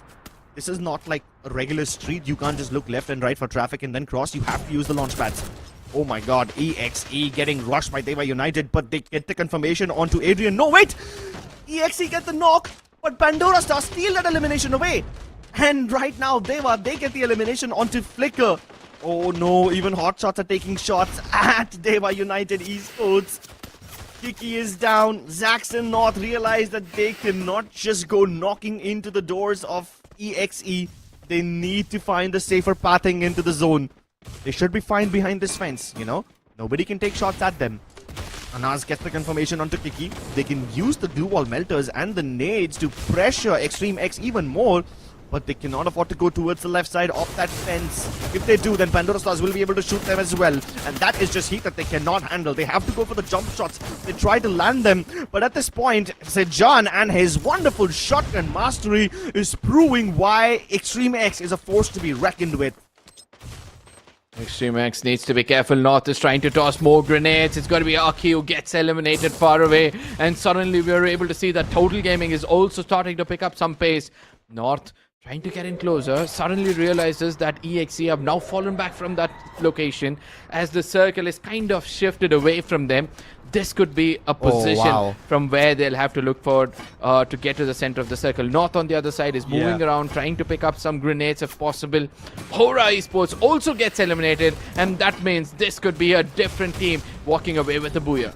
Yeah, this is a very, very cruel circle. First, it shifts you towards the urban compounds of Brasilia, and now look at that central shift where there's not a single house in the zone. You only have a couple of trees and rocks to use as cover. So all these teams will need to get their fights done in the urban compounds while they can still stay inside the houses, while they can still stay inside something that is made of brick and mortar. Because if they don't, they will be forced to fight out in the open, and you better not have used your glue UAVs already, otherwise you will be punished so hard. Total Gaming going outside the zone to make that safer rotation, hoping to get the backstab onto Hotshots, but they only need to find Anaz, who's just hiding and biding his time. Anaz walks straight into Shanky's crosshairs, gets the confirmation, and while all of this is happening, Mafia finds Heimu. That means that EXE will now have to only fight against Dewa United. NXT are out of the equation. This gives EXE so much more room to work with because Total Gaming made their job easier. Total Gaming now have a tiny fence for their own self, which they can use as hard cover, and even Pandora Stars enjoy a little bit of cover, so these two teams are safe. But for Hotshots and for Team Extreme X, the trouble is on, and it's in full swing. The nade from Putra takes down Sajan. Revive going through from Rusty, but because there's no Dewa, this revive will be extremely slow, and now they use the grenade launchers to pepper them yet again, Arga. Oh, it's not gonna be easy. EXE is buying all the time in the world possible. Hotshots on the other side, they're being peppered down. And amongst all of this, a bolt maker comes in from teams to make sure they put more and more pressure over the opponent's shoulder. My God. Look at that Sejan. He's still able to bring his teammates back into this game, and that could be a big game changer as EXE are trying to do their best. It's gonna be Pandora who are sticking towards the zone to walk away from that fight. But Total Gaming have got all 4 players, and they're slowly inching towards that booyah. Yeah, but regardless of their best efforts, despite their efforts to get the res onto their teammates using the charged airdrop, they cannot hold on. It's now Total Gaming versus Extreme X versus Pandora's, but Delete and Putra work together to get Extreme X out of this lobby. 4v4, Total Gaming versus Pandora Stars. It's gonna be India versus Indonesia. Aztec takes a flank angle onto the garage house alongside Delete, so it's a 2-2 spread for Total Gaming now, while Shanky, the spearhead of the team, continues to surge forth. He stays outside. Delete lands the shot onto Kisans, and that's a great elimination confirmed. And even though Aztec gets knocked, the res is possible. Now it's a 2v2. Delete has to hold his ground, otherwise Tio will be able to get multiple eliminations. And the longer you give Tio, the longer you will give a chance for Pandora Stars to come back. Mafia gets the res onto Delete, and Delete uses his second life to pump his opponent's gut full of lead. iQOO Total Gaming win against one of Indonesia's finest, and they take their booyah. Speak about comebacks, and there's a team which is showing you how to do it. Composure is something they were missing initially, and finally in the third game, they make a comeback of their lifetime because they were ruthlessly beaten down before this game. They had just 9 points with 7 eliminations, and look at them now having a bit of a relief on their face as they've got a booyah for themselves and some decent amount of eliminations as well. Woo. I mean, this was a phenomenal endgame, not gonna lie. The circle was so cruel, forcing teams to go from the hilly regions into the urban regions and then from the urban regions into the open. It tests your ability to fight everywhere, and that's why this was one of the most exciting games that we have seen in a while. Great performance from iQOO Total Gaming as they go for the 3-1 split. 3 of them on top of the garage house, with Mafia providing overwatch from behind, and then you've got Shanky leading the charge as a spearhead up front. And even though Theo almost got the clutch, even though he had like 2 knocks, Total Gaming used the reinforced glue walls to get the res and pick up all of their players. Their healing was much faster than Pandora Stars could handle, much faster than Pandora Stars could knock their dominoes down. Absolutely. Total Gaming doing a phenomenal job, and again there's going to be a bit of a change in the overall standing. The point difference there between them and the top team was somewhere around 30 plus, and with this they're going to be inching in closer. They've got a total of 30 points in this game with 19 eliminations. On the other side, we've got Dewa United. Horus was still keeping up their momentum, still trying to be more consistent, has got 19 points, which is no joke. Woo! Yeah, it's still very impressive from Dewa United Horus. I kind of feel like they slowed down towards the end of the game because a lot of these eliminations came in the first 2 circles itself. They had like 11 eliminations at the very start of the game. So yeah, they kind of slowed down towards the end game, which does make sense because in Brasilia, it's very easy to get knocks, but it's very hard to convert those knocks into eliminations. So Dewa United with 19 points total is still very impressive. Even iQOO Total Gaming for that matter, they only had 9 points in the previous 2 games. So them getting a big 30 bomb now puts them at a very competitive spot. Extreme X with 18, then you got Pandora Stars with 17, followed by NXT at 16 points. Quite a lot of firepower from them. And then somehow Team Akkee didn't perform as well. They again had like 9 eliminations at the very start of the game, and that's what they end the game with. Horaa Esports still retain the top spot with 134 points. Total Gaming, they get a bit of a leap to 39 as they end up at the 15th spot. Not a bad run if you ask me. Again, Dewa United Horus, they've got 56, almost equaling the number of Team 2XT who have already played 6 of their games. And let me tell you, amongst the 6 games, they've got 1 booyah, but still they end up at the 12th position. And that's how strong the lobby was yesterday. Yeah, Team Hind really doing well. Look at all these teams out here with 9 games played, and they still can't overtake Team Hind's performance from yesterday. Well then, you also got a couple of, booyahs over here from Team Hind, a couple of booyahs over here from the top of the board. But there's still a lot of teams over here without a single booyah still ruling the spots over here. I'm talking about teams like Autobots. I'm talking about teams like GG Instinct. Even without booyahs, they have managed to keep themselves on the left-hand side of that overall standings page in the top 50%. Another sniper is going to be rewarded as the MVP, and he did the deed for his team. It's going to be Mafia, who's got 4,648 damage for the 6 eliminations, which is turning out to be an average for every MVP out there. And M82B, which I've not seen in a long time on the screen. Happy to see it again back. A Skylar, Maro, Moko, and a Suzy, just to make sure he's got some extra coins for all the hard work he puts in. Yeah, and they needed that money, bro. Because for the first few circles of the game, Total Gaming were losing their members left, right, and center. They had to get so many revives in order to enter the last circle as a strong 4-man unit. So yeah, that Suzy can really help them out. But it doesn't really help that Mafia is the one that ends up getting eliminated early more often than not. So all those extra points, all those extra tokens, they have to be capitalized upon by Aztec because he's the only other person running a Suzy. And because he often ends up surviving for his team, and because he's got that Suzy, he can use that extra money to get the deployment of his teammates out very quickly. But if you look at the overall team composition, it's nothing to write home about. It's very standard over here with Shanky being the frontliner of the team with the Oscar and the Dreki. You got Delete using the Chrono as well as the Tiva. He's the hard support player even though he calls himself a rusher. And then, of course, Aztec using the Beast and then the Alvaro as well, using those grenades to deal quite a lot of damage. But if you take a look at the damage numbers, there's quite a lot of disparity between the team members over here. On one hand, you've got Aztec and Shanky, both of them at 1700 and 1500 damage each, which isn't bad when you look at Delete. He's got slightly more damage than them with 2429. And then you've got Mafia at like a whopping 4000 damage, 4648. Like, yeah, this is one team that you can say is not really firing on all cylinders. Not all of them are in full form right now. And when you take a look at the circle analysis, you will also notice that Total Gaming were running around quite a lot just trying to get the res onto their fallen teammates. Yeah, always, and they've been successful with it, right? And everywhere they go, they found that, there's one team which has been chasing them out. Through the Fire Brigade, when they made it into the mainland, I was kind of concerned for them when they took that vehicle and most of it was shot at. But nonetheless, they had that good footing in the final circles, due to which they were able to be composed and then take this fight. But more impressed I am with Pandora in this game. Initially, they just took one fight for 1 eliminations, and after that, the recovery was also phenomenal. They tried to survive, walking in the footsteps of Total Gaming. They also had some decent amount of eliminations. Yeah, they also had quite a lot of eliminations. So really good performance from these two teams over here. I also would have loved to see more from Dewa United Horus, because like they got 9 eliminations in the first circle itself and then they kind of just fell flat. Even Extreme EX for that matter, they got 8 eliminations in the first circle, 1 more in the second, putting them up at 9.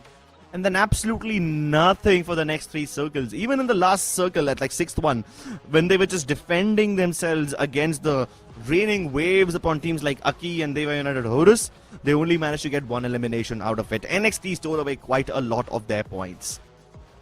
Absolutely, but today's standings, ladies and gentlemen, they've got 65 points. On the top, it's got to be Extreme EX. The last match is where they couldn't find that momentum, but the first 2 games is where the true decimation came from. And Dewa United Horus is also one of those teams who've been consistent with that of Aura.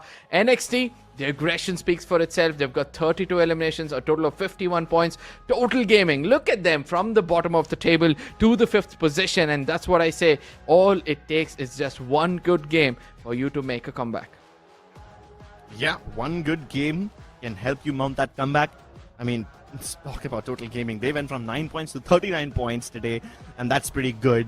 But when you're consistent like Horaa Esports and NXT Esports, you will get around the 55 and the 51 point mark.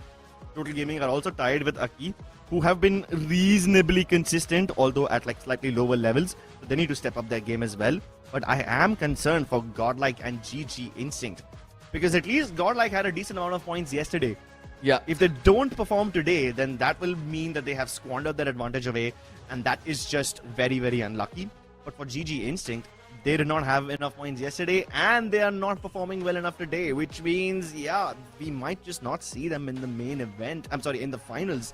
And as there's only like 3 games left, all these teams need to put their foot on the gas and not let go until they either see the qualification or until they see God. That's it from our side, ladies and gentlemen. We're going to now take a quick break. And on the other side, you will see Arca along with Lucifer. So that's it from my side. See you again later.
As the zone is closing in, it seems like Group B are feeling right now the heat going through the Group A. Performance that they did yesterday is right now tumbling them. They thought that is the toughest lobby as the new group have joined in. Group C are completely putting them under pressure. In Group B, majority of the teams so far have not raked up enough points. Welcome back to Fire Max Asia Invitational 2026 Spring. My name is Lucifer. With me on the desk is Arka, and Arka, I want to ask you, last day for Group B and it doesn't seem to be a great day at all. I guess it's groups who have done so much of homework. They understood how to tackle this lobby and they've come up with an answer. Luckily, they're not facing Group A, and that means tomorrow is going to be a much more closer call. But let me remind you this, in the previous planes, we saw that the most of the qualification actually came in from Group B. So I'm expecting a comeback from all the teams of Group B so that they can actually put some decent points on the table, and the pressure is going to surmount for teams later on tomorrow.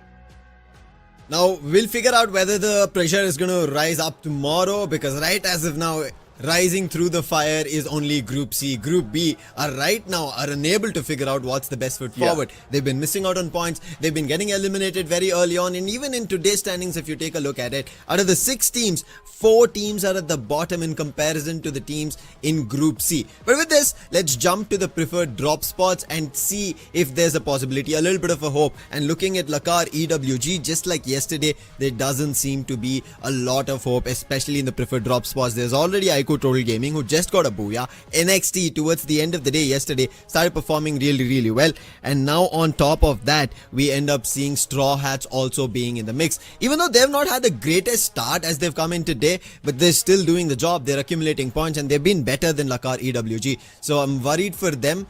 Along with that, even GG Instinct, we were calling them as the troublemakers, Arka, but it seems like they've been unable to find that today so far.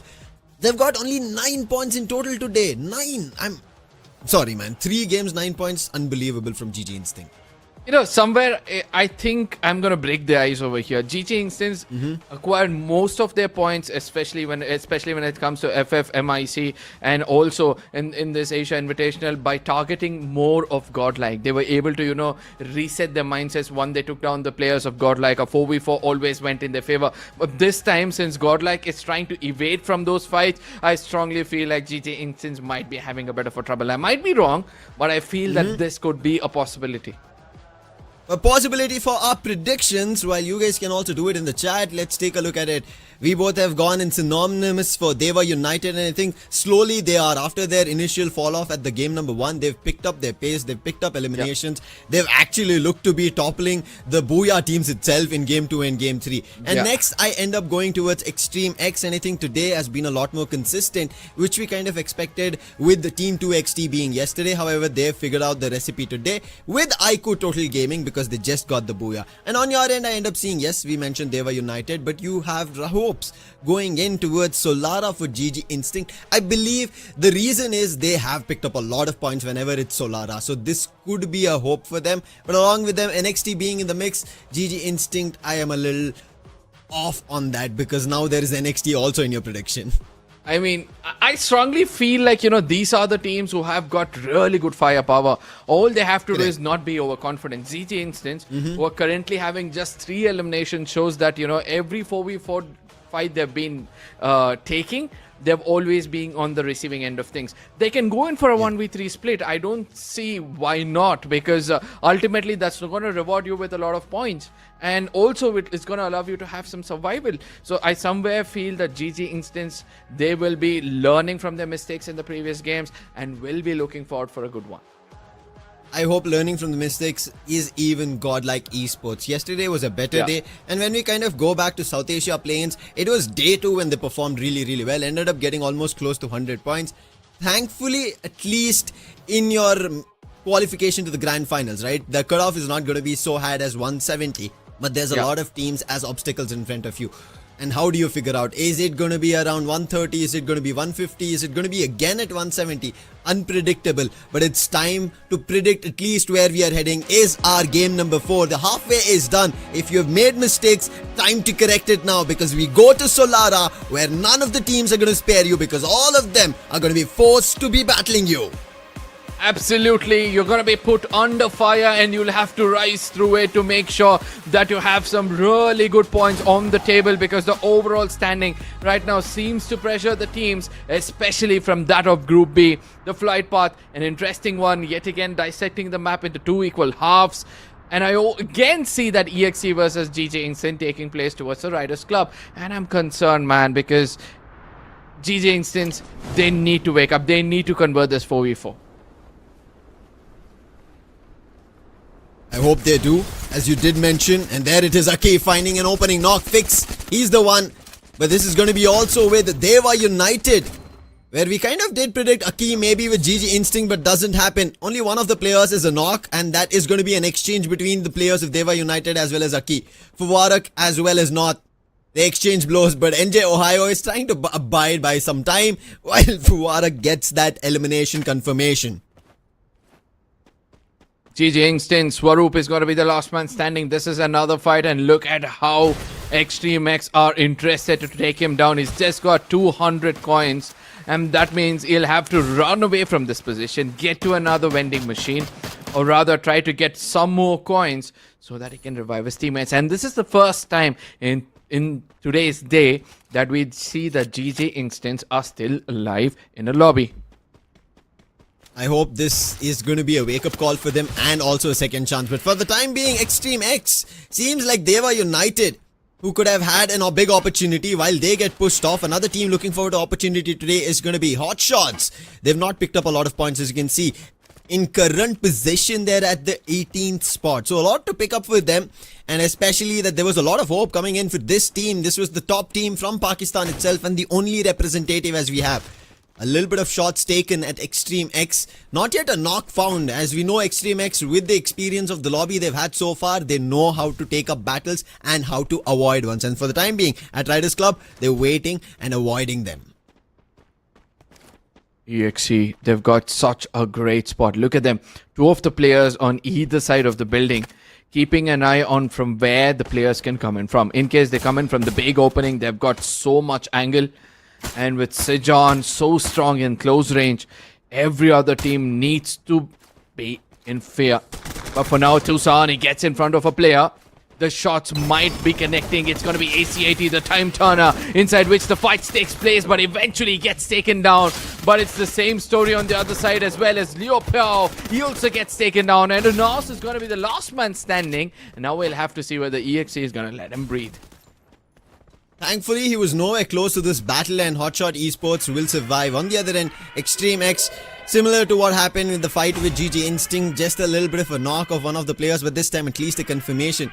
So Tucson instantly will be brought back, but for the time being, Godlike are trying to bring back their performance that they were be able to replicate. But can they? No, say the opponents, and there is the knock coming in from Lakar EWG, but Nobita, today and even yesterday, this man has been playing exceptionally well, and there it is on Hamim. Without giving him a chance to get to the vending machine, quickly drops him down.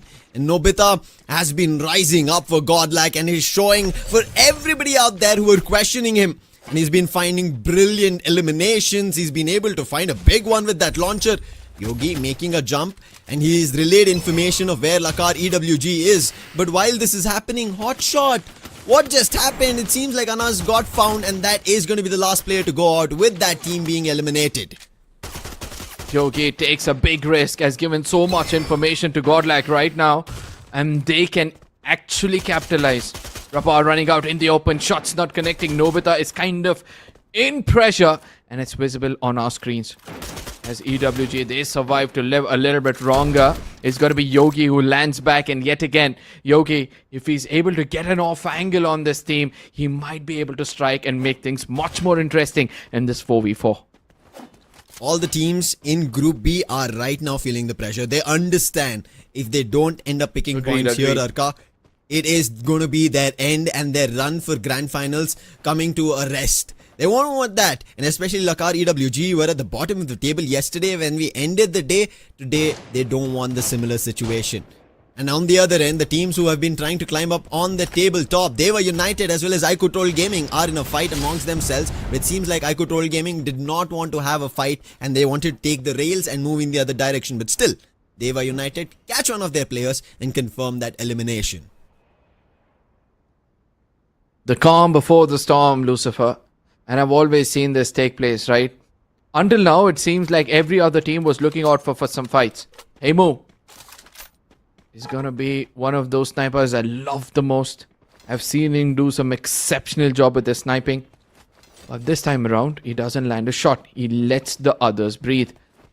And that could be a very different approach to this game. NXT, they've been doing this lately. They've been trying to, be a little less aggressive.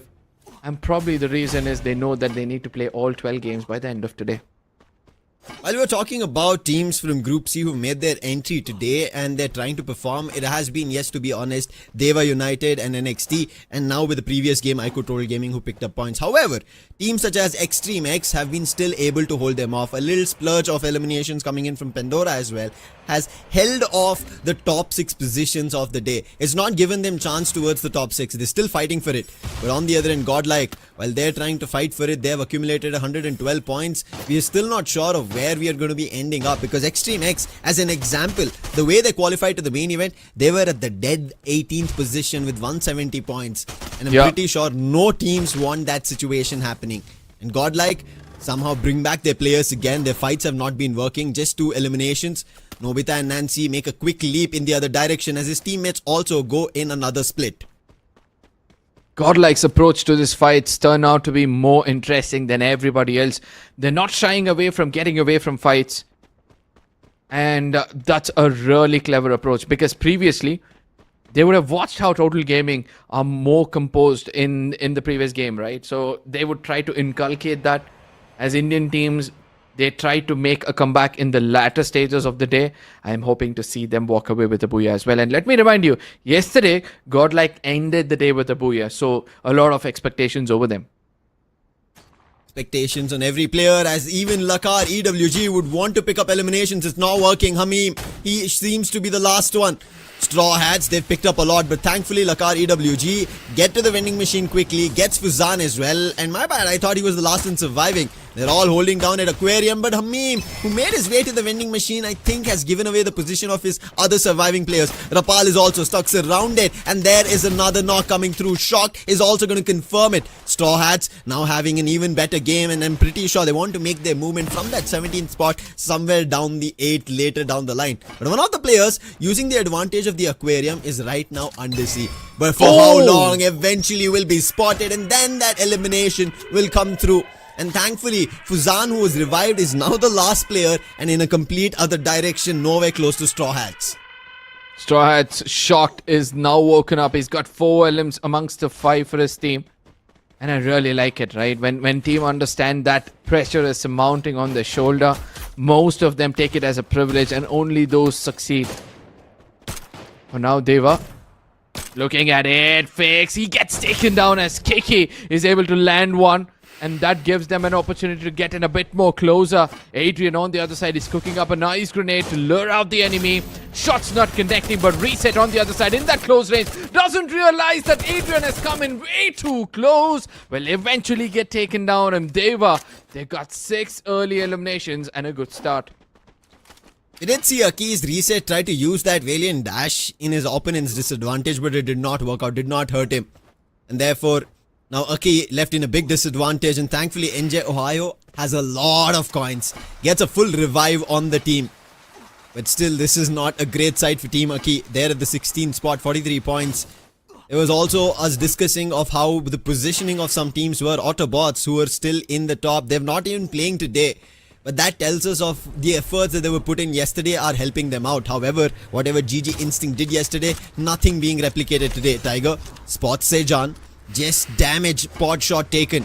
Sejan was busy here to get his teammate back up. He still has another opportunity to get one more player back up, but I'm pretty sure he wants to make sure he gets the super revival. But he's completely surrounded, doesn't get a chance, and Tiger, who had earlier spotted him, will put him down. So Extreme X now again going back to survivors mode. GG Instincts, they've got this momentum. This is the first time we see them survive for so long in the lobby, and guess what? Tiger has now woken up. He's got 3 eliminations.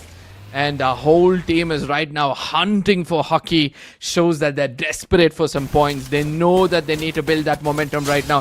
They put another player down in the name of Fix, and they're searching for the last one. But Patlu has no clue that the opponent is right next to him. Yeah, they did not use anything as an Airborne or a UAV to get that information because the player is still there. Yeah. And GG Instinct just move away. Okay. I feel like, they were Thankfully, trying Akkee to will survive. get to the nearest vending machine or probably a recall tower, and that's why they let go of that spot. But for time being, where GG Instinct are, they have another challenge right in front of them, and Godlike have also been challenged today multiple times. Not great in terms of points that they've acquired. And they are the ones right in front. And as you already mentioned, GG Instinct end up getting opportunity to pick up players from Godlike. Now they have one. Close to the Arsenal, but it doesn't seem like they're moving in the direction of Godlike. But on the other end, moving towards the direction of eliminations is Dewa United with Kasi's healing coming through. And Cyber will be put down again, but this time he's not the last one. Hamim trying to hold off at the pillar, but that's not going to help him out. But something that could help him is another team. And that's what happens, and it forces Dewa United from the fight and gets back on the platform. A bit of a cover. Hamim is in trouble. Adrian now has a clue. He puts up glue wall melters to make sure that Hamim is exposed. But luckily he gets behind that pillar and he's going to be surviving for a bit more longer. Whereas Dewa, as they try to take down the players at a distance, it's going to be Adrian who's so interested to take down Hamim and get that elimination for himself. Total Gaming on the other side, it's going to be Kiki who puts another player down as Buru from Horaa is able to put the complete squad of Total Gaming out of this lobby. These are these three teams coming in from Group B who have been performing today. Horaa Esports, Extreme X, and a little bit coming in from Pandora.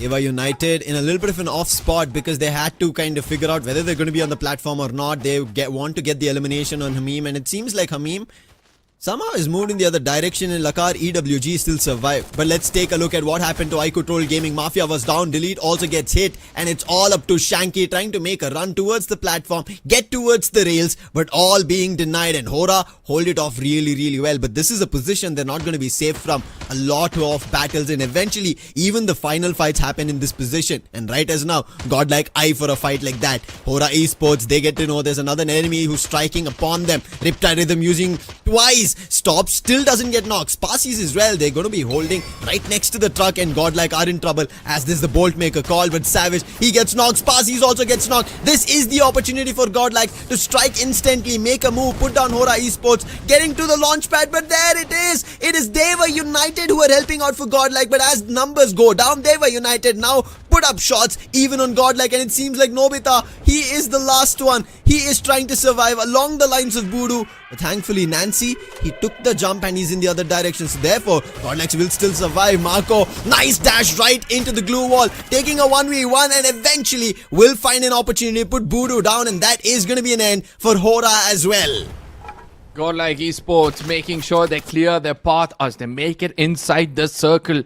A very good approach coming in from their side. GG Instants get eliminated. Another disappointment for this team. They had around 12 eliminations, and I thought that they might end this game on a good note.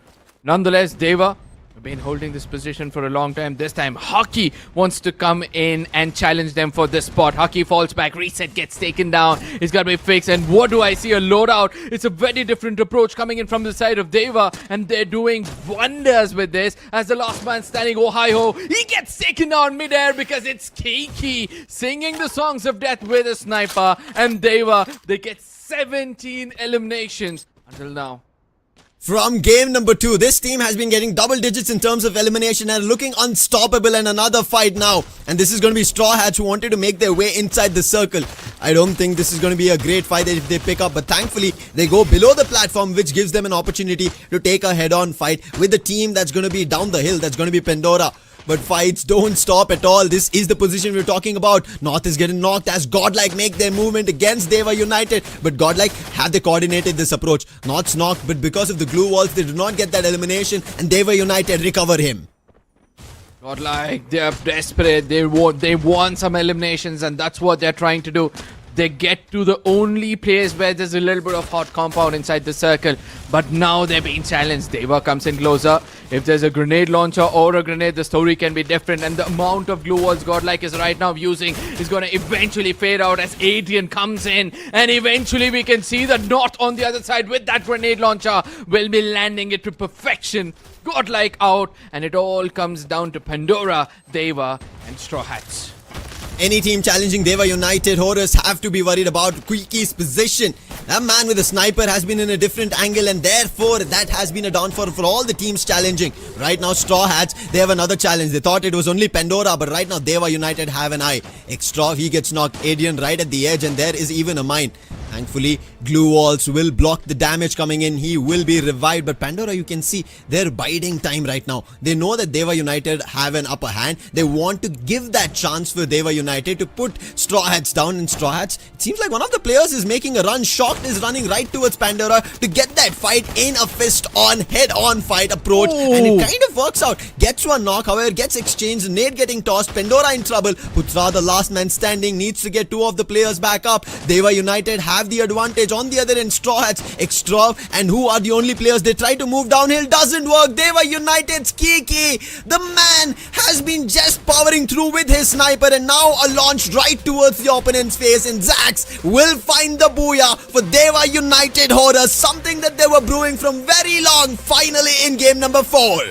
Look at how much pressure that has put out of them. They are enjoying this. They know that everything went right for them in this game. They start to dance, they start to entertain, and no wonder they're one of the best teams coming in from their region. And what a fight it was. Kiki, this man has been phenomenal in this lobby. Dewa United Horus, and I think major credit has to go to Kiki. But also Zax, of how he held off against Godlike's fight. We ended up seeing him putting down along with Adrian's help, and he was surviving inside the container. But look at Kiki, this is what I was talking about. Man, amount of annoying shots. He was a menace for both the teams. And look at those shots with the AWM, also with the enhanced hammer. That is the reason those shots were so phenomenal coming in.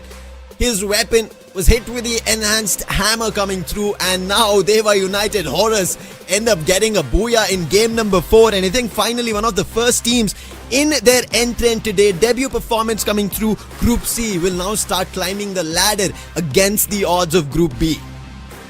Now, what kind of a leap have they taken in the overall standing? I'm interested to know, because Dewa United Horus, I was expecting such a performance to come early on today, but ultimately it has come now. 39 points for 27 eliminations. The numbers speak for itself. There's been many teams who have been performing in a similar manner. GG Instance, they've got 17, even though they couldn't make it into the top 5. They've got 12 eliminations. Straw Hats, Pandora Stars are the two teams who tried to survive for the longest time possible, and they walk away with 16 points each. Straw Hats and Pandora, yes, they managed to equalize. Extreme X, they are keeping their foot up in terms of being consistent at a total of 14 points. Team Akkee with a total of 11. But the teams at the bottom who have especially not gotten much, at least for Lakar EWG, I thought this was a start of something new, because 7 eliminations and instantly they just get blown apart and lose out their positioning. However, Hotshot, NXT, iQOO Gaming, not a great game, especially for Hotshot, who thought they were the ones starting off a fight with Extreme X. But with that put aside, let's talk about the overall standings. How much of a dent has finally been made? And there it is, Dewa United Horus with just 4 games under their belt. They have total of 95 points. And if you remember yesterday's total standings at the end of day 1, with the highest points was Team Hind at 97, which you can still see. But with just 4 games, Dewa United Horus, even with a very disappointing game number 1 start, have still made it to the 6th spot, Arka. Yeah, and all the hard work, they're just going to be reaping benefits out of it. And I'm not going to be shocked if they top the table not only today for the respective group, but also the overall standing by the end of tomorrow. Expand on the other side, they're losing their positions, Autobots as well, but these are the teams who are watching the games, right? And they've got a great advantage. Kind of concern for teams like Lakar EWG. They've got 10 games done and dusted. They've got an average of 7, which is not helping them to retain the top 12 spots. Let's hope teams manage to find a way to make it to the top 12. And just like how we had a lot of hope coming in for Thailand, because yes, they have one of the world champions in their region, and on top of it, it was the last FFMAI 2025 that we ended up seeing being taken by Thailand. And today, and just like yesterday, not a great start for Thailand. But however, the teams from Indonesia, they're performing really well, and now the MVP going to Kiki, and it has to, man. There is no other way that if it was not for Kiki, Dewa United might have had trouble, because we saw how Godlike also made their jump, right? That could have been an opportunity for Godlike to put down Dewa United. An opening was also found. But credits to this man using that Morse, going behind enemy line, and especially having that Raphael. That was one of the reasons that while Godlike were jumping from his direction itself, they did not know he was taking shots, because you do not hear the shots being taken from that rifle. Yeah, absolutely. And then again, the enhanced hammer, which you were speaking about, rather I see a tactical market coming in from his side. I guess, it was all about how well he was able to position himself using that Morse. But I'm more interested to see how his teammates have done, because 6,000 damage coming in from a single player shows that the rest of the teams had to do a little bit of a contribution alone. North on the other side, A124. And I believe that was one of the strong reasons as to why the opponents were unable to use those close range active skills, and that gave Dewa a bit of a space to work around with. Now, Dewa United, with the space that they did get here on Solara, they've made a lot for themselves on the overall standings. A124 also used really well, because if not for that, the other teams with their active skills could have changed the game. And with Zax being there, we spoke about the electrotherapy already, gave them the viability, the survivability, which worked better for them. With that, let's take a look at the stats, and you can see Zax with 12 assists as a rusher, and all their rushers as well. We see Adrian with 8 assists coming through, Kiki with 7, and North at 9 assists. This game seems to be so well performed, played out, and planned coming in from Dewa United Horus that it had and bound to be a booyah. And in the last games that we ended up seeing, right, the last 3, I'm excluding game number 1 because they just had 3 points. From that 3 points, if you minus, the total right now, as you could already see, what Dewa United, who've made it to the top 6, tells you of how well they've been performing. But with that, let's jump to the circle analysis. And Dewa United, they're already in the circle number 1. In comparison to even Akkee, who should have had a great game, they get 3 eliminations. No, one of the major reasons why we see Dewa at the top of the table is how aggressive they're being with their approach of taking fights in every single circle. Look at them. They've got 3 in the first one. Second, again, they move forward to get 2. Second, they get 3 again, 2 at the third circle, and then they continue their domination until they get a booyah. And these are one of those teams who showcase us how consistent a team can be in every circle. At least grab 1 or 2 eliminations so that you have that momentum going. Now, while we talk about momentum, Arka, there's some teams who need to start catching to that play. If they don't, as we've already spoken, right? Group B, we are now done with game number 4. Solara could have been an opportunity for you to pick up eliminations. GG Instinct, their survival did prolong and kind of made us or give us hope that they could find a lot. And they did. As you can see, they have a total of 12 eliminations in this game. Good for them, picked up compared to the previous games, especially with having only 9 points, and now they have 12 eliminations. So that's a capability that shows us they have a chance. And with that chance, let's move to the preferred drop spots and see if there's a lot more. This time, as we move towards Bermuda, it should be a lot more safer in terms that they know the terrain, they know how to fight, and they will also have an idea of where they could move in directions in case a casualty happens and to recover. Or if not, they know how to move around the terrain to find eliminations. And GG Instinct at Cape Town, for the time being, looks safe and sound. But right above them at Mill, we end up seeing Lakar EWG and Straw Hats, who need a lot of opportunities in terms of getting points. On the other end, Peak is a big cluster, Arka, and if that happens, I'm going to enjoy this Bermuda game. I mean, I have a question for you now, Lucifer. Do you really think that teams are actually giving their drop locations, or are they planning to be deceiving so that the opponents have a different approach to the game? Because I've never seen 4 teams go to Peak, especially Sentosa empty, Mars Electric empty, and also Hangar left out in the open. Okay, let's forget Hangar for now. Katulitseva, it's got high ground, it's got so much of loot for itself, and it's also got that vending machine. I don't understand how come it's completely empty. There were a lot of areas in the map itself that were empty, and I agree with your question. Are there going to be 4 teams dropping down at peak? No. But will there be 2 or 3? I think so. The challenge is going to be there. Because we've seen, right? Yes, Godlike peak yesterday. They were not there, and therefore that was a situation that we kind of could have seen a lot of action towards, where Godlike tried their best. It still did not work out. And today, it seems like they're moving in the right direction. They wanted to pick a lot of peak performances, did not start off in that direction. However, it seems like slowly they're grasping in that direction, making their move. However, when we speak about Godlike, even iQOO Total Gaming, we did see that it seems like they could maybe drop by at peak. Tells us that teams are trying to eye for these spots just because they can get those early eliminations. And if you look at circle number 1, right? On an average, it seems to be that teams are picking up, I'm including all the 12 teams, we end up seeing at least 5 eliminations per team if they play up really, really well. And most of the teams have been picking up eliminations in circle number 1. However, while teams are doing that, they are also getting eliminated in circle number 1 itself. And Group B being today the last day, the so much stress that we are also kind of inclining if they're able to pick up points or if they're not. Only for this reason, because while the South Asia Plains was going on, it was top 8, and again, you had a part and parcel that you'll be able to move to the main event, fight with the Southeast Asian teams. And looking at the scoreboard of yesterday and now in comparison, we see South Asian Plains and South Asian teams are in toe-to-toe match with Southeast Asian teams. However, it is kind of changing today. Yeah, and it's time for us to look at our predictions, and this is where I would like to bring in the audience as well. Please let us know what your predictions are in the chat, because ultimately I'm able to see most of you are getting it right at the end of the day. So I'm going to go with EXE because even though they had a good run in the previous maps, they're also trying to be consistent. They've got one booyah. They might look forward to, capitalize with some more. Akkee on the other side is going to be one of those teams. I believe that they've got a lot more to give. But somewhere, in the mid phase of the games, they're losing it out. Probably if they're able to make a comeback in that region, they might walk away with a big number as well.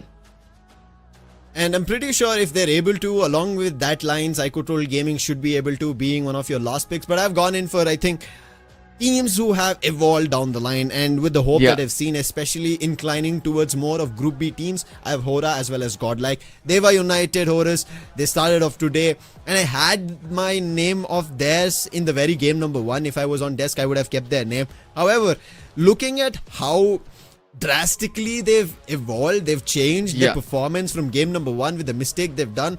I was just checking the amount of eliminations they've taken. 25 in game number 2, 17 or 18 in game number 3, and 27 in the last game that we just ended. And excluding the 3 points earlier, 92 points in just 3 games is what Dewa United Horus have accumulated. Reason I'm bringing this up is they're from Group C, not Group B. Exactly. While Group B did pick up a lot of points in their qualification in South Asia Plains, today they're missing out on points because Group C are even drastically exhausting in taking away points. Yeah, absolutely. Now, even though it sounds like 90 points in 3 games, probably it's doable. Let's make it simpler.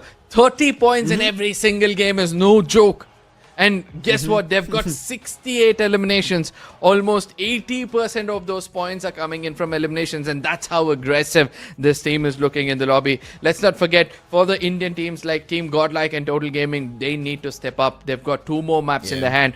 One map of Bermuda has always gone in the favor of Indian teams before. And hopefully, I'll be able to see, some more going their way. But before we head into the next game, I want you guys to share it among your friends. Let them know that things are getting more intensified, as it's going to be one of the few maps left out to be played, and we're going to be stepping into the most default map ever, and that's going to be the map of Bermuda.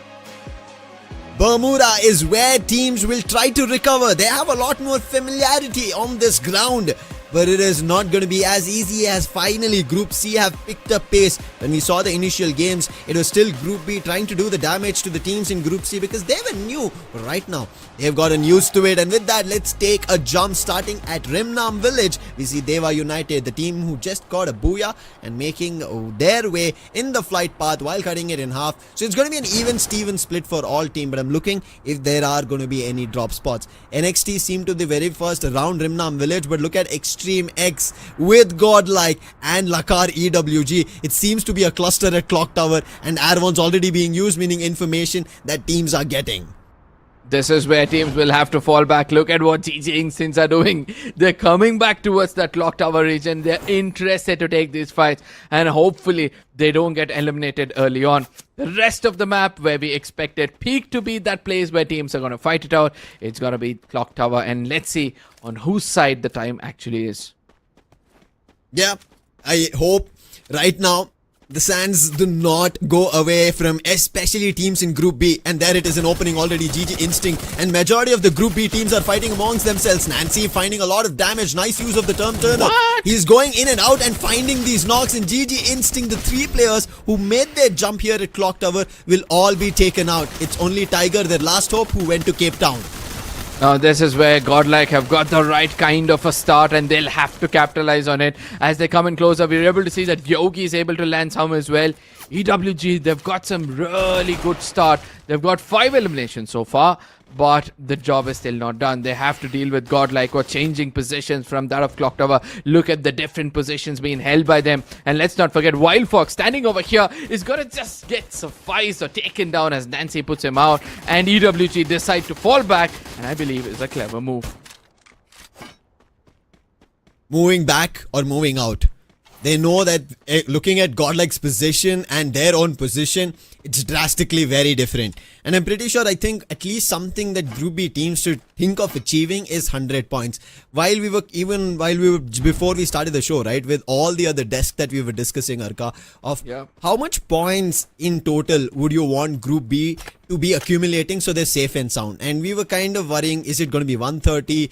Could it go down even further? Because that's the discussion even in the South Asia plains that we were trying to do. And right as now, like, Godlike are picking up points. They've pushed themselves to 126 points. Lakar EWG, they're sitting at 76. They were able to get 5 eliminations. That is really good, and again a great start.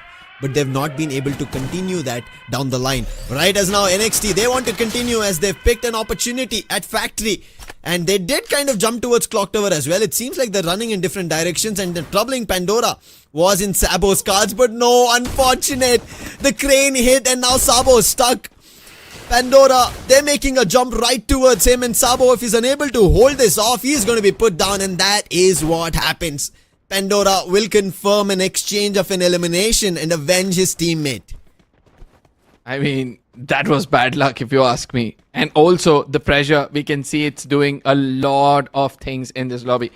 It's mounting on everybody else. Theo does have an information that Marco is close by, doesn't take the shot, but rather he falls back. And this is a very good approach, because he knows that he needs to regroup with his team for survival.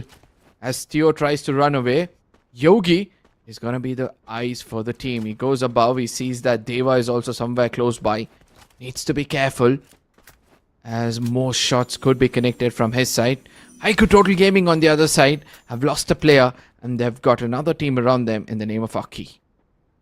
Akkee, along with iQOO Total Gaming, they make their way in today itself. Total Gaming, they've gotten their booyah for the day, whereas Akkee haven't. And there it is, a nice shot coming in from Aztec. A Nero plushie to try and take his HP away, but that doesn't work. He'll get that confirmation very soon. Did even get the players back up. But he's even worried that maybe players from Akkee will still find him, and that is what happens. NJ Ohio, quick as he makes his way to the vending machine, will also pick up Aztec. Thankfully, iQOO Total Gaming moving the other direction, but moving towards a fight is going to be Dewa United against Godlike. Nancy's already been put to rest, but they have an exchange on Zax. Marco tried his dash, but it doesn't work. Notch shuts him down, and another dash coming through. With that, Nobita goes down, and problem strikes for Godlike. At one point of time where they were looking really strong in this lobby, the time turner coming in from that of North changed the fate of Dewa in that fight. They've got 4 eliminations. They're going to be happy about it. Luckily, Godlike this time around had that 1v3 split, due to which they were able to bring back one of their players. But they're still not done. They need to pick up more points. They've got 126. In the beginning of the day, we spoke that the cutoff might fall between 150 to 160, but Mafia for now is going to put down Savage to get that confirmation, as Horaa started to lose players. Horaa Esports, while they lose players, it seems like iQOO Total Gaming have also lost a couple. Delete and Shanky are out. 3 eliminations only. Mafia is still surviving, so there's still hope. However, for Horaa, it's being lost. Aztec has an opportunity to completely eliminate the squad of Horaa. Runs right towards the player, but he's putting up a lot of glue walls and denying an opportunity. Aztec going around, doesn't have the best weapon, but will still strike and put and eliminate Horaa Esports out of the lobby at the 12th spot. And Horaa Esports, they are from Group B. They've accumulated a lot of points. Sitting at 145 will feel comfortable, but losing any game will also still strike an opportunity for others to climb up the ladder. This is where Godlike have got a great opportunity, if you ask me. With the table toppers out of this game, they can make a lot of difference. All they need is a 20 to 30 pointer to be at the top of the table itself. Whereas on the other side, Akkee, they've been relentless in their fights, and right now Straw Hats are trying to push upon them, but still they hold on to this position so strong. As Reset is trying to do his best, they put down another player, and this is where a 1v1 is going to reveal which among these players are going to stay alive. It's going to be Troy versus Reset, and yet again he was clever enough to revive his teammate. Clever enough, and Akkee will be able to hold this fight off. Get total 8 eliminations in their name. Great one, but they're out at the play zone, so they need to get back to recovery, head to the vending machine, and Straw Hats do the similar thing. Not enough to get the full squad back, but will still be able to get 2 of their teammates back. However, will that be enough? Close by is another battle that starts off, and that's going to be Godlike being challenged by Extreme X. One of the players already caught and confirmed. Nobita also knocked. His confirmation should also come through. However, Extreme X, they're not safe and sound. That was not the only team. Now NXT is going to be a challenge, and instantly as they get a shot received, put up glue walls, hold their position around peak. They want to make sure that they have this higher ground control. NXT had that same thought. They do not want to give away an opportunity. EXE, they've been playing a phenomenal game today. This is the highest amount of consistency that we've seen from Extreme X. And there's the opening flicker on Ash. And Flicker has been the MVP as the sniper. While Fox makes a jump, Sabo wants to cover, but that's not going to work out. It's Tucin already makes a jump. Time Turner will not be of any use. Even Sabo goes down, and the chase right towards Wild Fox will put an end to the 3 players of NXT, leaving one last survivor in another direction altogether. Extreme X, phenomenal gameplay coming in from these lads. 129 points if you ask me. 2 coming in from each, where Flicker is going to be registering the 3rd one. But Flicker, what a player this is turning out to be, because whenever the team needs him to give that opening, right, he's always there, and that's a big advantage. And look at how aggressive they turned out to be again, with GG Instinct trying to rush in upon them. Sajan gets taken down. Tucson and Rusty are trying to run away from this position. They know that they're weakened right now, and what's more important is try to get to the nearest vending machine. Right now, getting near is going to be GG Instinct. They know that they need points in comparison to Extreme X. One of the players knocked but quickly revived. Flash Freeze doing the damage. Rusty wants to get back into the fight but will not be allowed. GG Instinct Swaroop good on his trigger, but Tucin buying as much as time as possible. Glue walls to protect power, but he did spot, but another glue wall from his own end, and finally puts a knock to Tucin. So GG Instinct will have a little more opportunity to fight and go proceed ahead. This is where Flicker, the last man standing from EXE's location, has been compromised, and Power says when we know where he is, take some shots.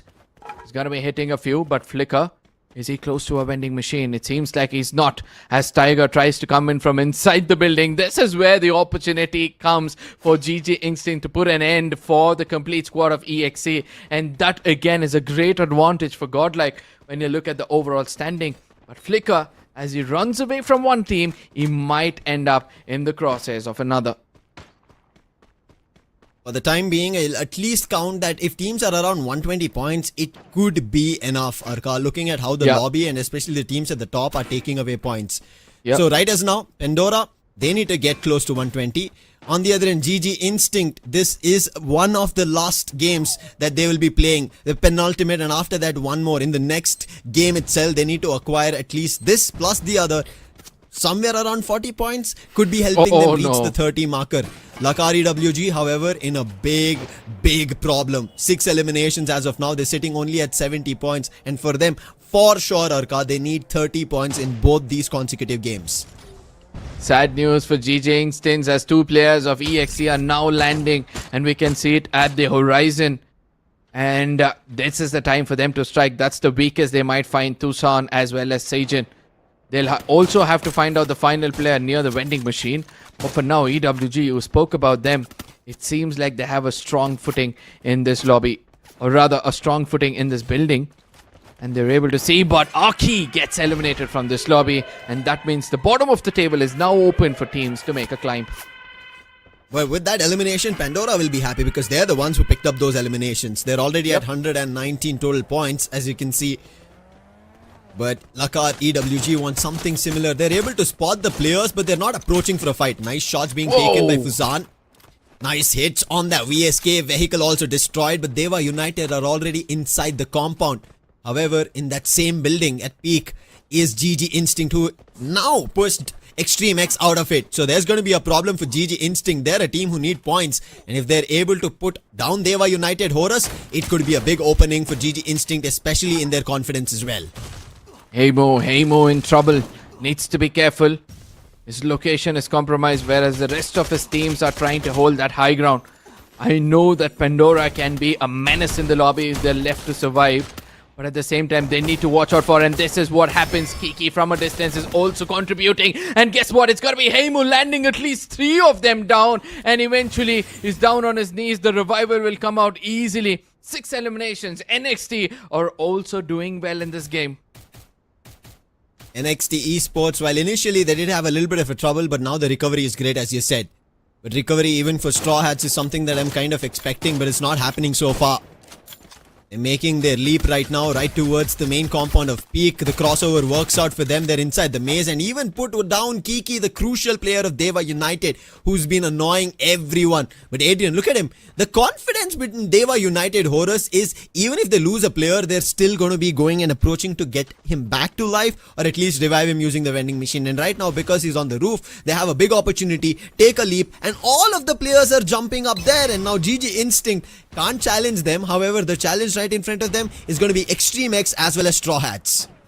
This is where GG Instincts have been persistent to stop Extreme X. And I believe it's a good approach. The more you build pressure on a team, the more weaker they become, even in the latter stages of the tournament. Yeah, it doesn't matter because they know that they can make it inside. It's not far away. And one of the reasons why they're holding this position is because they've got some hard compounds as well. All 4 of them are there, and there's a vending machine close by. Every team would look forward to come to that vending machine, and that is when they will be able to strike. But Adrian comes in at the right time, and now GG Instinct have started to pour upon them. Initial damage done, but the challenge already going through flash freezes. They're going to be there to try and bite or at least push off Dewa United Horus, and it seems like Dewa United Horus actually move away from the fight with GG Instinct, realizing that the zone's going to start closing in. Dewa United, another player from Extreme X being spotted. They already picked off one of the players, and now Flicker will also be in trouble. Quick pick on him and 5 eliminations, and that's going to be all on Adrian, the man who brought back Kiki to life. And Dewa United Horus again, another 4th consecutive game that they've managed to double down on their eliminations, 10 in total. Godlike, look at their position. They've got a very fine position in this lobby, and they're been belting teams out there. They've been picking up eliminations, and slowly and steadily, you know, Godlike might be looking forward for a really good booyah. Nonetheless, EWG versus Dewa, it's going to be a fight of throwables. The carpet bombing from both these teams is just restricting them to get in closer. North has got that grenade launcher, is trying to do his best. It's got to be Rapal trying to get in closer. Cyber gets taken down, and this could be the opening Dewa were looking out for. Kiki needs to get an angle, and if he gets it, for sure he's going to land another one. Amim and Fuzan, Nero's plushie used. That'll give them the information at least of the players, but can they revive anybody? Cyber will be able to gotten back to life. But it's going to be enough for Lakar EWG as they've already suffered casualty. But you can see the confidence on Dewa United Horus. They don't care for that Nero plushie and eventually move in the other direction. But on the other end, Extreme X's last player who was trying to be prone and safe from any fights will be found, and Rusty will be put to rest. Dewa United Horus, after doing that, now they have a wooden compound for themselves. But GG Instinct, this is the trouble I talked about. Unfortunately, it seems like they are right now caught.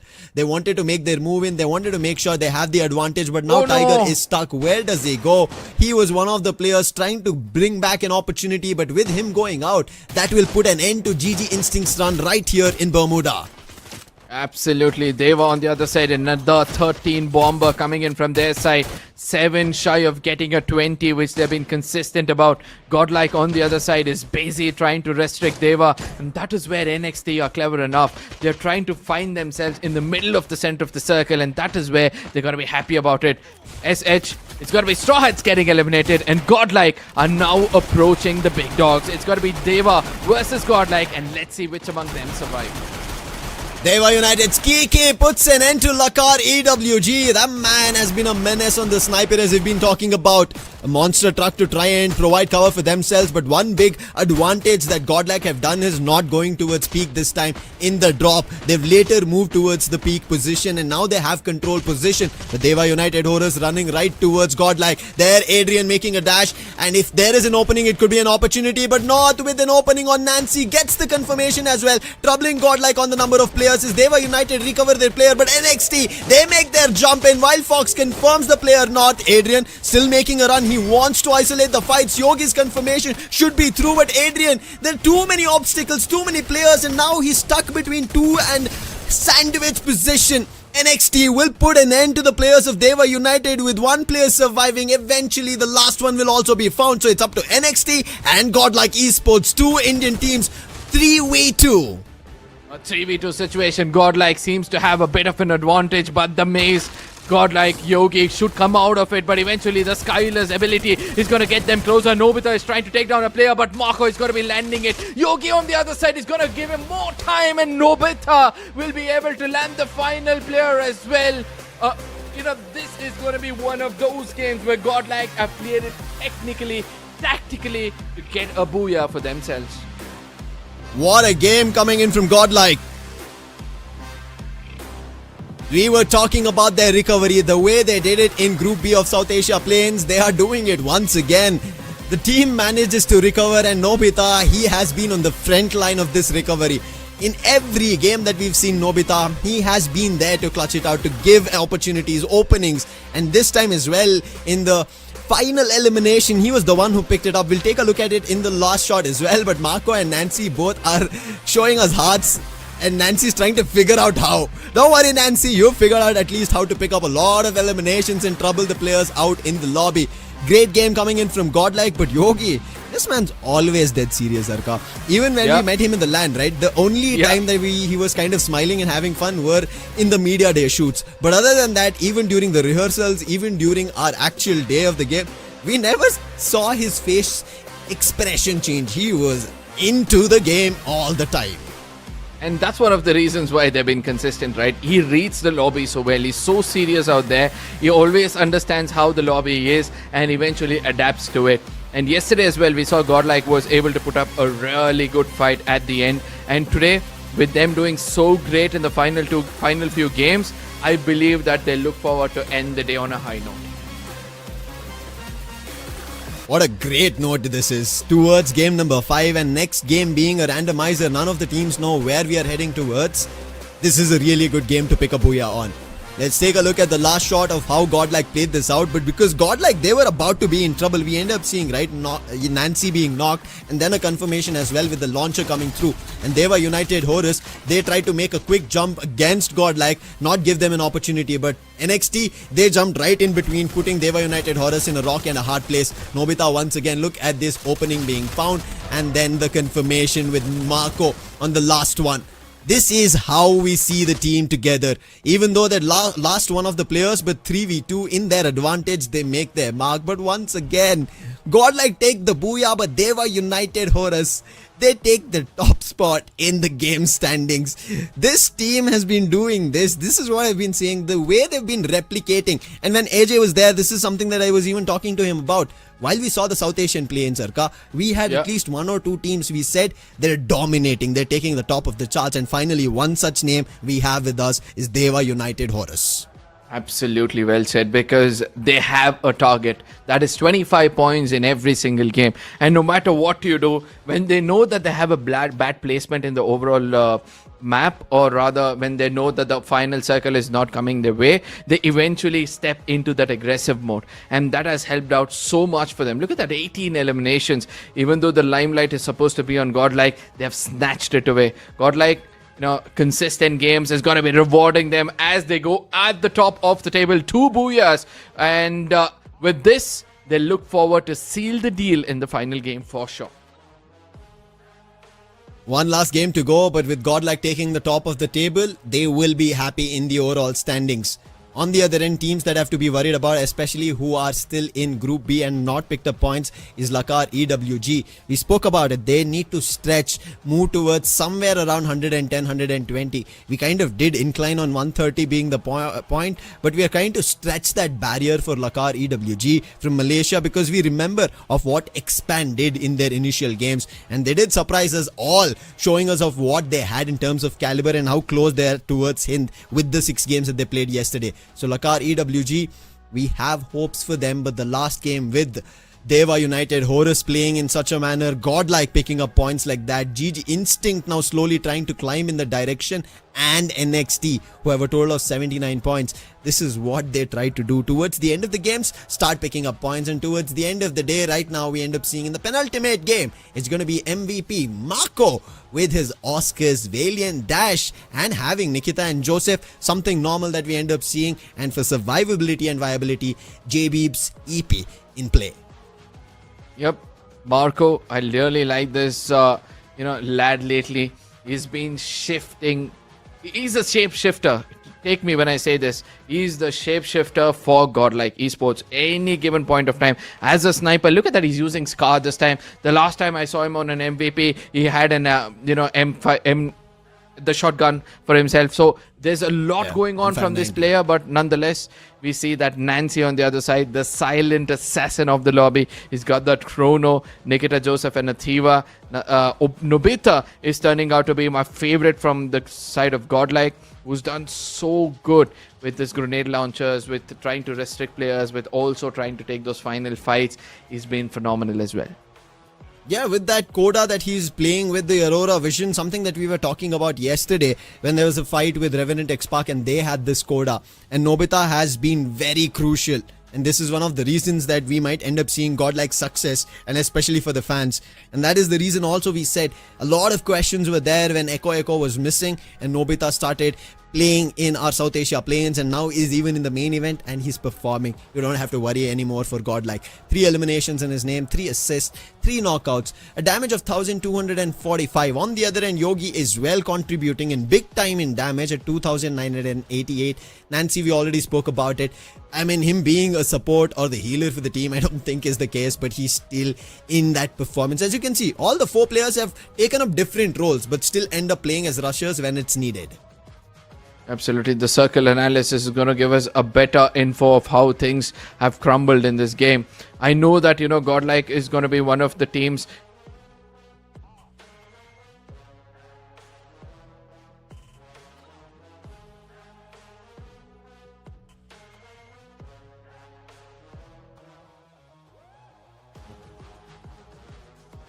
Yeah, Godlike is going to be one of those teams who we need to watch out for, because this is again proving to us that if you are consistently picking up eliminations throughout the game, you will be rewarded to be in the top 3. If not, you're going to have enough points in the eliminations itself.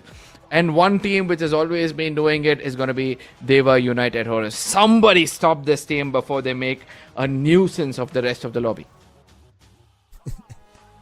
I agree, Arka. I think they've been like, we kind of talk about the troublemakers. We talk about teams who just take away points. Right now, Dewa United, Horus, united together within their playing 4 and decided that they will take away majority share of elimination points from every team who would try and reach to go up the rung of the overall standings. Will not be enabled.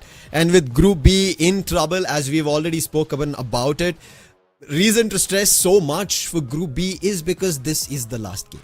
If they don't perform now, it is done for. However, for Godlike, I think a little hope is rising. Horaa Esports, we spoke about it, not much to be worried with. And Extreme X. On the other end, Lakar EWG. Pandora, little okay. But GG Instinct, they are, I don't know, they're very close to the swivel. I can either fall off or maybe take up a better spot. I mean, they're the Humpty Dumpty of the lobby, if you ask me. Yeah. Either they survive or they have a great fall. So I'm hoping to see them make a proper comeback in the upcoming games. I know it's the last one. If they're able to put up at least, 30-pointer in this one, probably they'll be sitting on the edge. And let me tell you this, until now, especially in the qualifiers before, it was about you making it into the top. Now it's about you not being in the bottom, and that brings in a different approach altogether. While we talk about approach, it's an approach towards our randomizer to figure out our last and final game. Where are we heading? Solara, Kalahari, next Terra. No, it is gonna be Purgatory. Another opportunity here for teams to go all out. However, Arka, something to be wary about in this game is when we also saw today's journey of map-wise comparison. This has been the lowest in an average elimination, meaning you don't have a lot to score on. Teams in Group B, you better be ready to figure out a way forward with a lot of eliminations at the end of this last game. I think they're going to be loose cannons of the lobby. They'll look forward to pick up as many eliminations as possible. And this is where teams like Dewa as well as Extreme EX, they have to be wary about all the other teams. Hopefully, we'll be able to see teams like Total Gaming or Godlike trying to evade fights, which they're very much capable of. Try to go into the final circles and pick up those booyahs, which eventually going to reward them with an average of 15 to 20 points, which is more than enough if you ask me, especially for Godlike being on the top of the table. 160 points will be a safe cushion that they will be making it through to the grand finals. Okay, here's one thing that's still kind of now circulating in my mind, Arka, is do we end up seeing another similar situation? Because right now it seems like teams from Group B are picking up pace, picking up points, moving in the direction, trying to qualify. Do you think it could happen just like South Asia Plains that we ended up seeing, that maybe 5 teams out of the 6 managed to qualify to the grand finals? The chances are pretty low if you ask me, because there's not been that much of consistency when it comes to teams from Group B. Before we speak further about it, we're going to look at our predictions. I'm going to go with EWG because they need a bit of luck. They've been doing well to an extent. Again, they kind of lack, and hopefully we'll be able to see them at least get a booyah for themselves. Godlike, obviously, because they've got that consistency now. Straw Hats is also one of those teams who have been consistent throughout the day. They've got a bit of a dip which they need to come out of. Yeah, I think their other counterparts have been performing really well in comparison to what Straw Hats have been doing. And that is one team's name that I have is going to be Extreme X in the second position. Along with that, just like how you mentioned for Lakar EWG, they need a little bit of a luck. I will have GG Instinct in my cards because they have an opportunity here. They have a chance to go make a jump for themselves.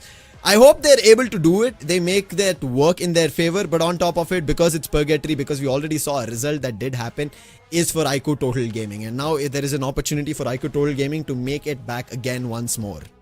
Yeah, absolutely. Now, again, I strongly feel like Hotshot Esports or GG Instance are going to be one of those teams who might leave a mark in this game. And nonetheless, we have also seen teams like Akkee who are thriving so hard. I'm not understanding what's happening with this team. They've got a decent amount of eliminations, like 30 plus is what they've got. It's just that the survival has been questioned in every single game. They've got just 17 points in the in the overall standing for ranks itself. So hopefully we'll be able to see them perform otherwise in this game, and we might see some changes happening. But the last game, I was hoping to see a more action oriented game. Because it's Purgatory, I'm going to keep my fingers crossed and hope that my predictions come out right.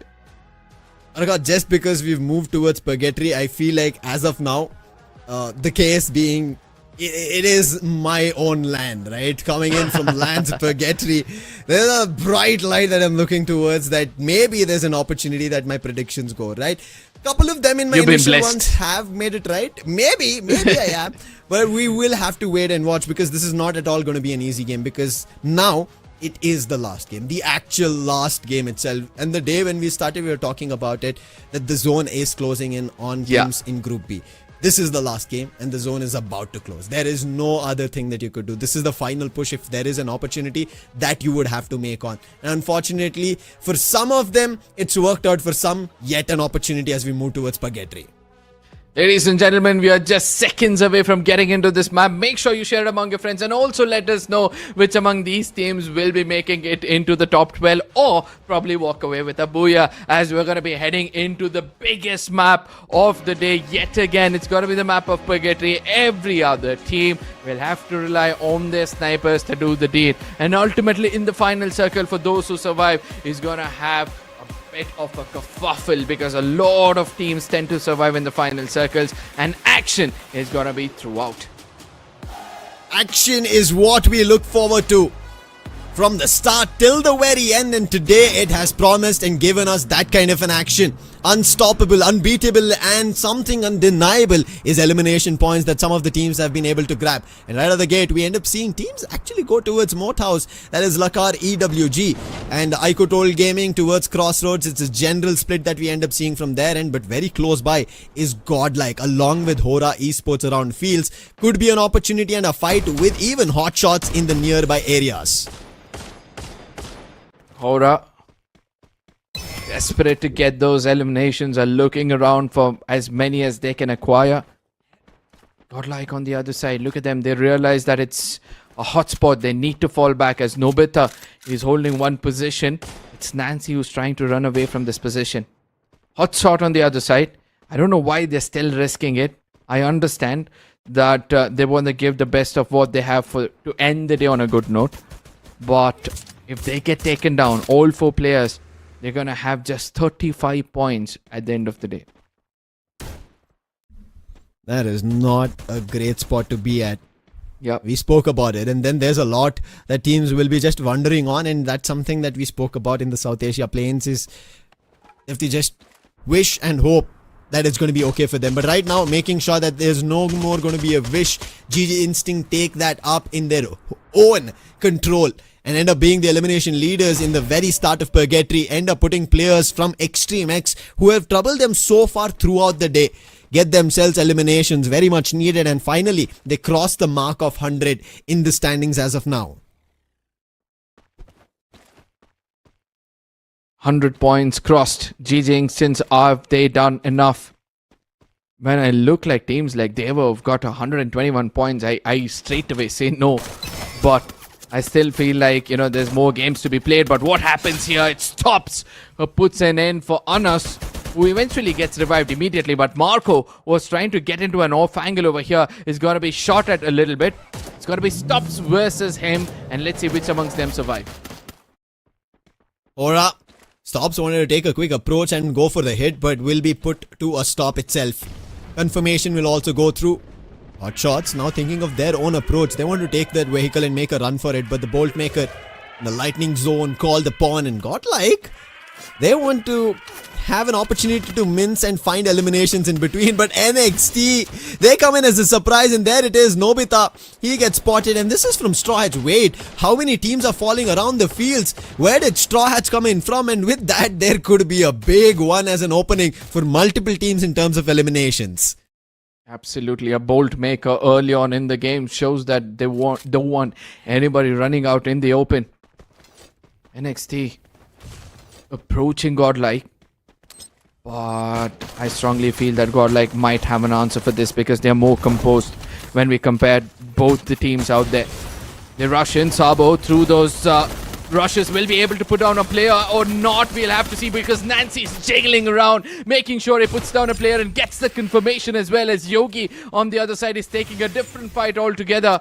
But NXT, they'll be able to retaliate well, but Nancy will fall back with Marco. What a game this is turning out to be for Nancy. Dewa, he gets taken down. Oh no, this is big problem. Hotshot found NXT on their approach, and Godlike on the other end, they kept their footing. That was really bold, and how well they were able to control themselves in the compound while they were getting rushed, and especially shots being missed over there.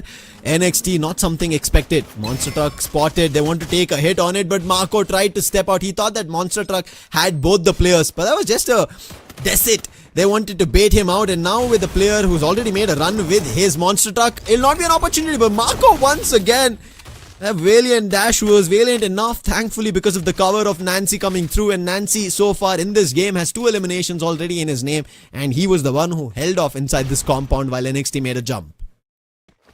Absolutely. Got like 4 early eliminations, and now they fall back yet again. Horaa, they're also having a similar approach, and this is what I believe is maturity in a game. You understand that sometimes you need to fall back from a fight. Whereas on the other side, Mafia has called in Shanky to make sure that they have a bit of an action towards the Ski Loss region. Brasilia Two teams so close to one another, but NXT have no clue where that final player of HS is. So a lot of these teams are trying to evade fights for now, but ultimately they'll have to come in closer in the latter stages. Sure, they have to. A slow game is what we kind of end up seeing in Purgatory after the initial circle battle, as everybody goes for a hot drop and a spot to fight against everybody. But right now, Horaa Esports, a big split is what I end up seeing stops. The one who got eliminated very early around the fields is now moving towards Brasilia. NXT on the other end, they've gotten their players back up and they are also moving towards Brasilia. As you already mentioned, in the trail to find the players of Hotshot. And it seems like Action, he's been spotted. Hotshot might be in trouble. Action, can he do something? Yes, he does. He gets a confirmation on Ash. That is going to be a problem for NXT, and this has been happening. They've been unable to land their shots when they needed the situation, and especially Hotshot have not had a great start at all. It's game number 6 right now, but Action finally, him proving his mettle here. There was a lot of expectations when it started, and especially for the region of Pakistan. They wanted to see Action in full action, and so far, he did get some eliminations around Brasilia. But team who needs eliminations to qualify are Pandora. They have 2 in their name and they've managed to put down the teams who are challenging them outside the zone. Pandora, phenomenal job if you ask me. Whereas on the other side, Dewa, who've got 5 eliminations early on. It's gonna be Adrian leading the charges. Has got 3 for himself. Eventually, they are able to rack up more. My goodness. Does somebody have an answer for this team? I don't think so, because GG Instincts are also receiving so many shots from this team. They might end up getting some more. Swaroop and Power will have to change that position, because all of a sudden we see the North is approaching and Tiger is trying to fall back by flying in the air. And for some reason, GG Instincts, they're getting belted by this team. Dewa United Horus, not a team to be challenging, and now the HP is not that great. Players are getting knocked. Swaroop, he gets taken down, meaning it's only one last player surviving, and Power taking the zip way to run away. Adrian has his sights set, and it's going to be North who puts him down, and that is the end for GG Instinct in the very last game. They only have 104 points. Qualification at stake, and now they have no more to play. Their day has come to an end. Their run in the main event has come to an end, and all that GG Instinct can do is hope that teams mess up tomorrow. Absolutely. Again, I don't think so. That's a possibility, but what's happening out here? It's gonna be Total Gaming running into the faces of Godlike. For some reason, Yogi was busy on that horse, even though he saw somebody flying in. And ultimately, all he could do was suffice, because the fight back was not there. Godlike are left out with one player again. Luckily, is far away from everybody else. Uses the binoculars to find out who's in the nearest vicinity. And we'll look forward to get that revival as quickly as possible. For now, Horaa Savage is going to be pounced upon. It's going to be reset and fixed coming in closer. The support comes in, but it's not going to be easy as he gets finished off. And eventually, it's going to be Sparses who's looking to fall back. Passes. He needs to go in for a head-on battle. More points for Horaa Esports. Easier in terms of qualification for the grand finals. Puts reset down and even fix. What a game, but that flash freeze started chipping away on his HP, and with that they will put an end. Oh wait, it was not actually. I thought it was another player from Akkee in that angle, but it's going to be actually Voodoo making a recovery. But Voodoo, how quick is he? He's making sure that no other team try to get close by and spots another. That's going to be Pandora. Their intention was to get away from here, and now they get caught out. Shots being taken on this AWM, but is there an opportunity? It's only damage and nothing much for Voodoo. But thanks to Voodoo and along with the whole squad, as you can see, they have a total of 10 eliminations, 4 in just Voodoo's name. Dewa and Horaa are literally ripping this lobby apart. Literally. How many points have they put up? And it seems like they're not going to stop, as Marco is going to land 2 players down on their feet and get that confirmation. This is one of those lads who is impressing us in every single fight he comes to. And there it is. He revives his teammates as well. 7 eliminations. Godlike, again, looking forward for a good finish. What a way for them to kind of pick up pace. Their start was not as spectacular or something that everybody would want to expect, but right now they've surged around 150 total points and they're still pushing further. And Marco, and their individuals as well. We ended up seeing Marco play really well today. Even Nancy, Nobita has already been doing, and Yogi, you have no questions on his end. However, right as now, being the damage king, we ended up seeing Voodoo. And you obviously had to. You ended up seeing how he saved his teammate from that fight with Akkee. Has a total of 2,600 damage. While we speak about Akkee, they've managed to reset themselves after even going out to those eliminations, have all their players back up. That's a positive for them. Absolutely. Apart from GG Instant, every other team is trying to push their limit. And that's how desperate they are to make sure that they make it into the grand finals. Dewa, for the first time we see that Adrian is down on his knees and the retaliation comes through as Buru gets taken down. It's gonna be Kiki. My goodness. One side is Kiki, the other side is Adrian. What can you do to this team? You can't. There is nothing. There's no way to break an opening. There's no chink in their armor. It's 6 games. This is the 6th one. They're already at 134 points right as now. Very tough to find a way to break through Dewa United Horus. Right now, even trying to find a breakthrough against Godlike has been tough in the last few games that we've witnessed. And Akkee trying to make a jump across the skies will be picking ducks in the making. And Nancy does that. More players are getting picked off. Reset and Fix are close by. Nancy trying to do the damage.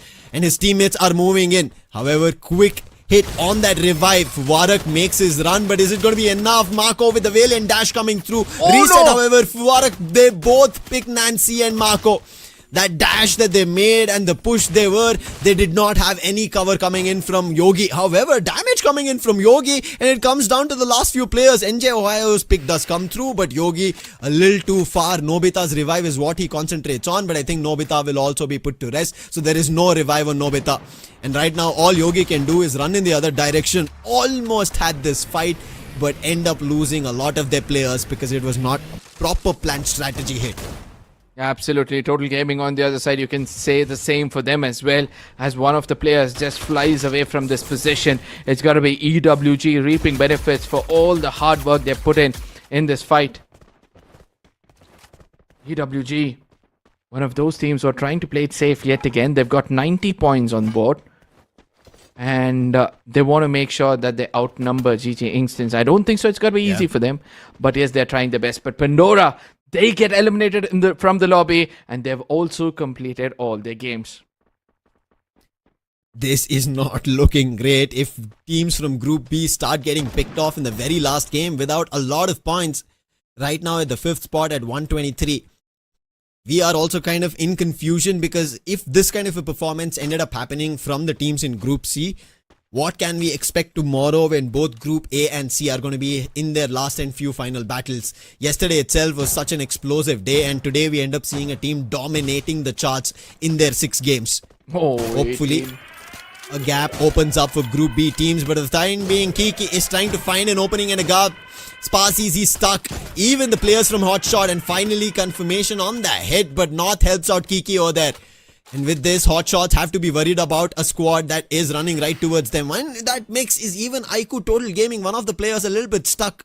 And I'm not sure if the whole squad is going to be there to help out. No, it's only one player from iQOO Total Gaming in that spot.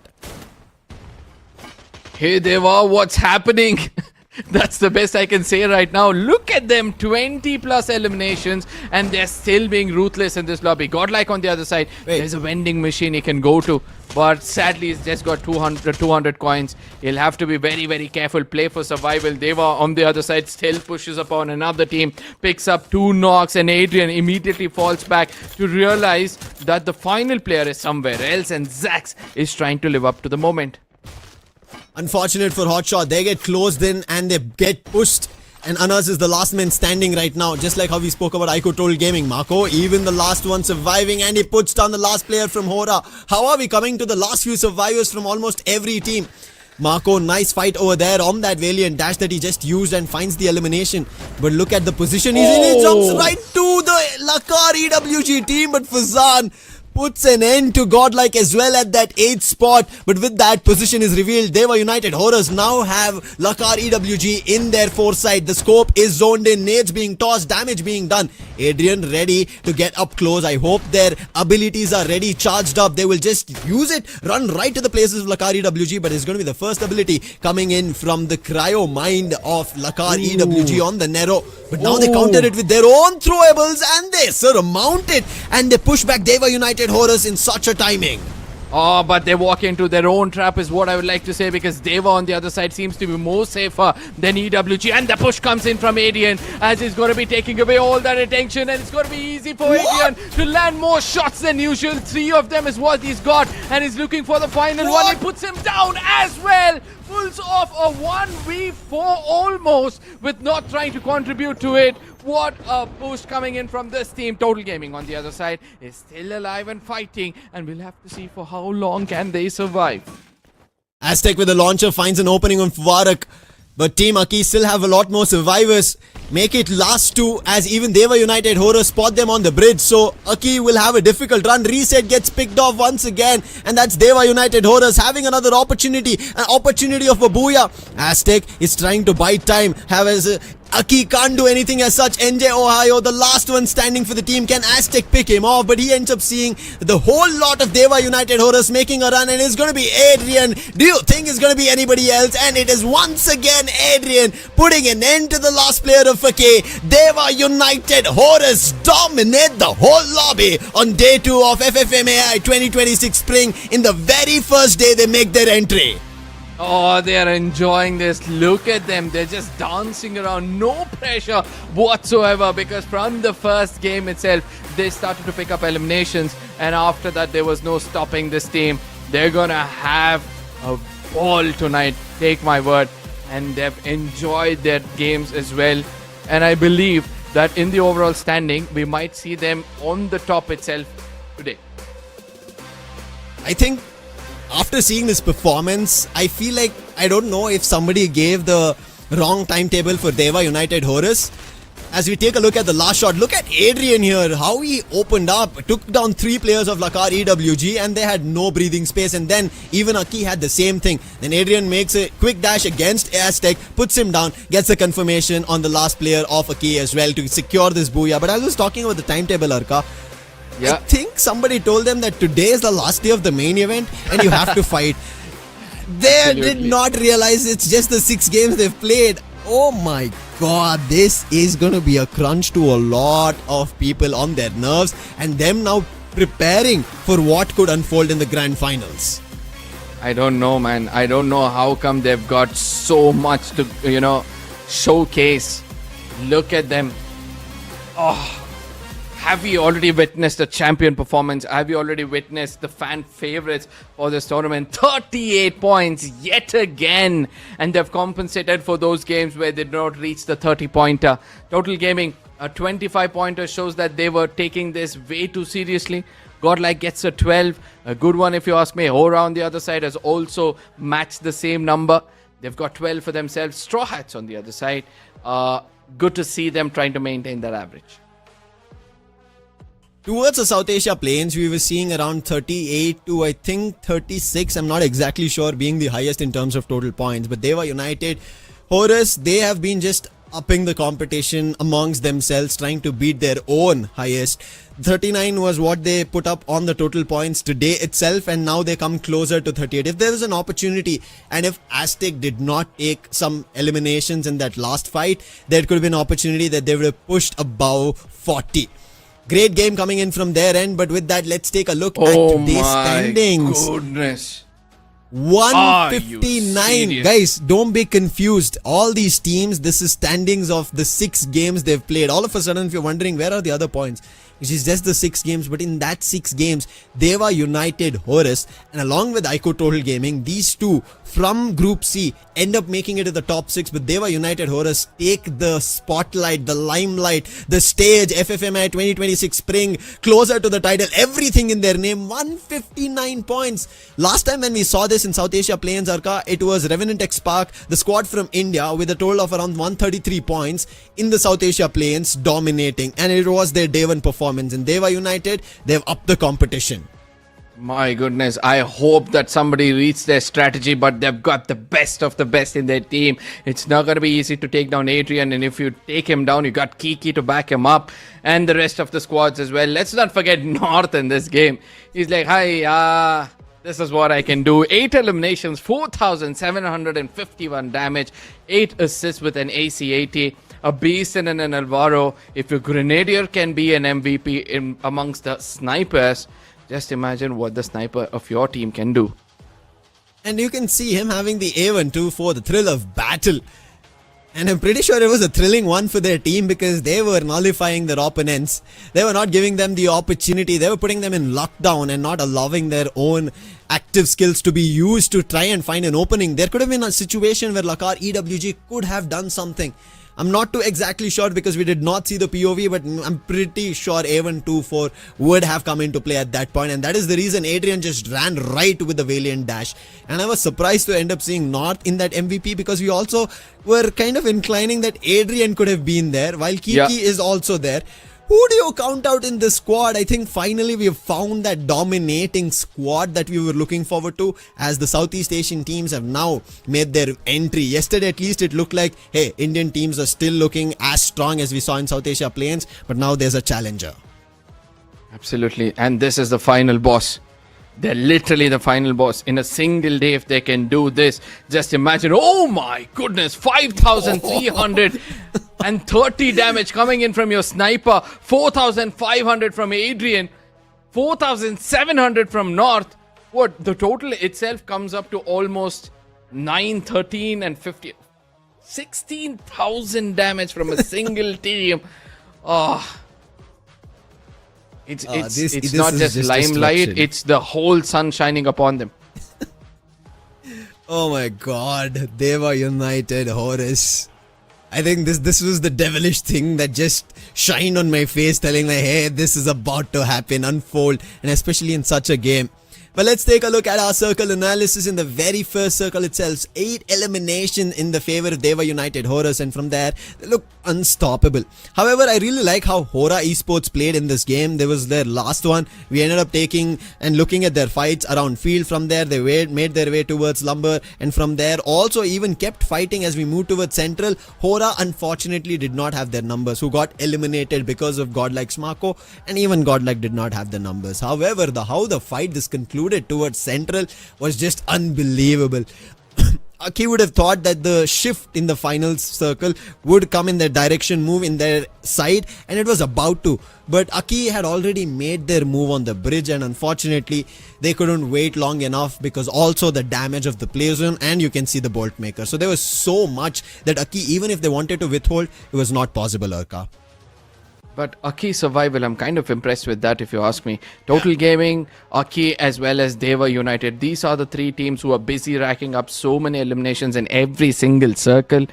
You know, ultimately, all that hard work has paid off for these teams. And yes, we see that, you know, there are several teams who get eliminated early on, but they've got a decent 5 to 6 eliminations. But have they done enough? Especially for GG Instincts, it's time for us to witness the overall standing to see where team stands. Don't be shocked if you see the number 6 in the number of matches played by Dewa, and they're going to be at the very top of the overall standing. 159 points in the 6 games played. They are the most unstoppable team in this lobby. 6 games, and that's what they managed to do. I think there's going to be a lot of talking that we'll do tomorrow as well. But one thing that we have to take a look at in the overall standings, Arka, especially for teams from Group B, do they manage to make it? Let's at least take a look if they're in the top 12 for the time being. And it starts off with Lakar EWG. They're at the most bottom as the standing starts for Group B teams. And Lakar EWG, yesterday they had around 35 points. So today is a good turnout. They are brought around 50 to 60 points. Along with them, GG Instinct, they're at the 6th spot at 104 points. Pandora at 123. Extreme X at 139 points. Horaa Esports at 157. And Godlike at 157, matching that same rank, but having the 2nd spot just because of an additional booyah. And remember everybody, we spoke about the tiebreaker rules. And Godlike, as for the time being, have an advantage on it. Do Horaa come down to the tiebreaker? Do Extreme X make their move at that position? Because they also remember how they qualified. There's so much in question. And now let's take a look at the teams who are going to be playing in tomorrow, Arka. Starting it off at the 7th spot is Team Hind. 97 points is what they managed to acquire. Expand, another team who are right now sharing the position with the Lakar EWG from the same region, is Expand. They have 94 points. These are the easy climbers they make their jump towards. But there's Dewa United Horus tomorrow as well, Arka. They're going to be playing once again. Somebody gave them the wrong timetable, that is for sure.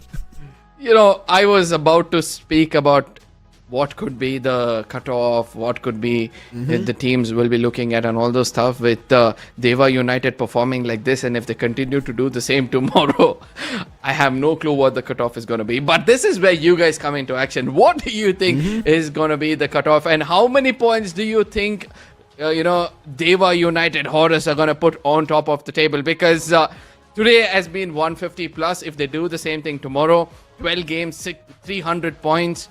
I don't think so any team has achieved that previously. Yeah, no teams have done it. And Dewa United Horus from Indonesia, and I think this is also something that we started yesterday discussing about. A region rich with history coming into Free Fire Max, and they would have wanted to now take the titles back. We spoke about Thailand having the title, and it seems like finally Dewa United Horus have decided here in Free Fire Max Asia Invitational 2026 Spring, it's time to bring that title back to Asia. It is already in Asia, but for Indonesia. They won that title in their region. Rightfully so, they're performing. However, there's still that chance, right? Because when you go to the grand finals, Arka, it is not that you're on the top of the charts. It's about you getting the champion rush and then the booyah. So open ground for everybody still, but we will talk about it after our main event is ended. There is still 1 day of action. We're talking like it is done. Like that is how Dewa United Horus played, Arka. Yeah, absolutely. Now, for the rest of the Indian teams like GG Instance, and for the rest of those who have completed their 12 games, all they have to do is keep their fingers crossed and hope that the overall standing doesn't cross 100 marker, or probably the cutoff doesn't land at 105. Nonetheless, we have got many teams performing tomorrow. Some big hitters are going to come in tomorrow. We have got Autobots, we have got Revenant Xbox, we have got Total Gaming, all of these teams who are ready to adapt and make sure that they qualify into the grand finals. And tomorrow is the last day you've got that opportunity. Forget about the top of the table for now. Just make sure that you're at the top 12 to make it into the grand finals. Hope you make sure that you beat every team who's right now in the top 8, because top 8 is where we end up seeing teams from Group B. So if you make your move towards that, and an added on advantage when we compare to the South Asia play-ins, it's not top 8 qualifying, it's top 12. So let's see which teams make their way through. Is it a majority of Group B, majority of Group A, or majority of Group C? All that'll be unraveled, unveiled, and all witnessed tomorrow in action. So make sure you come back at the same time tomorrow, because that's the last day of Free Fire Max Asia Invitational 2026 Spring's main event. All action tomorrow. Take care and see ya.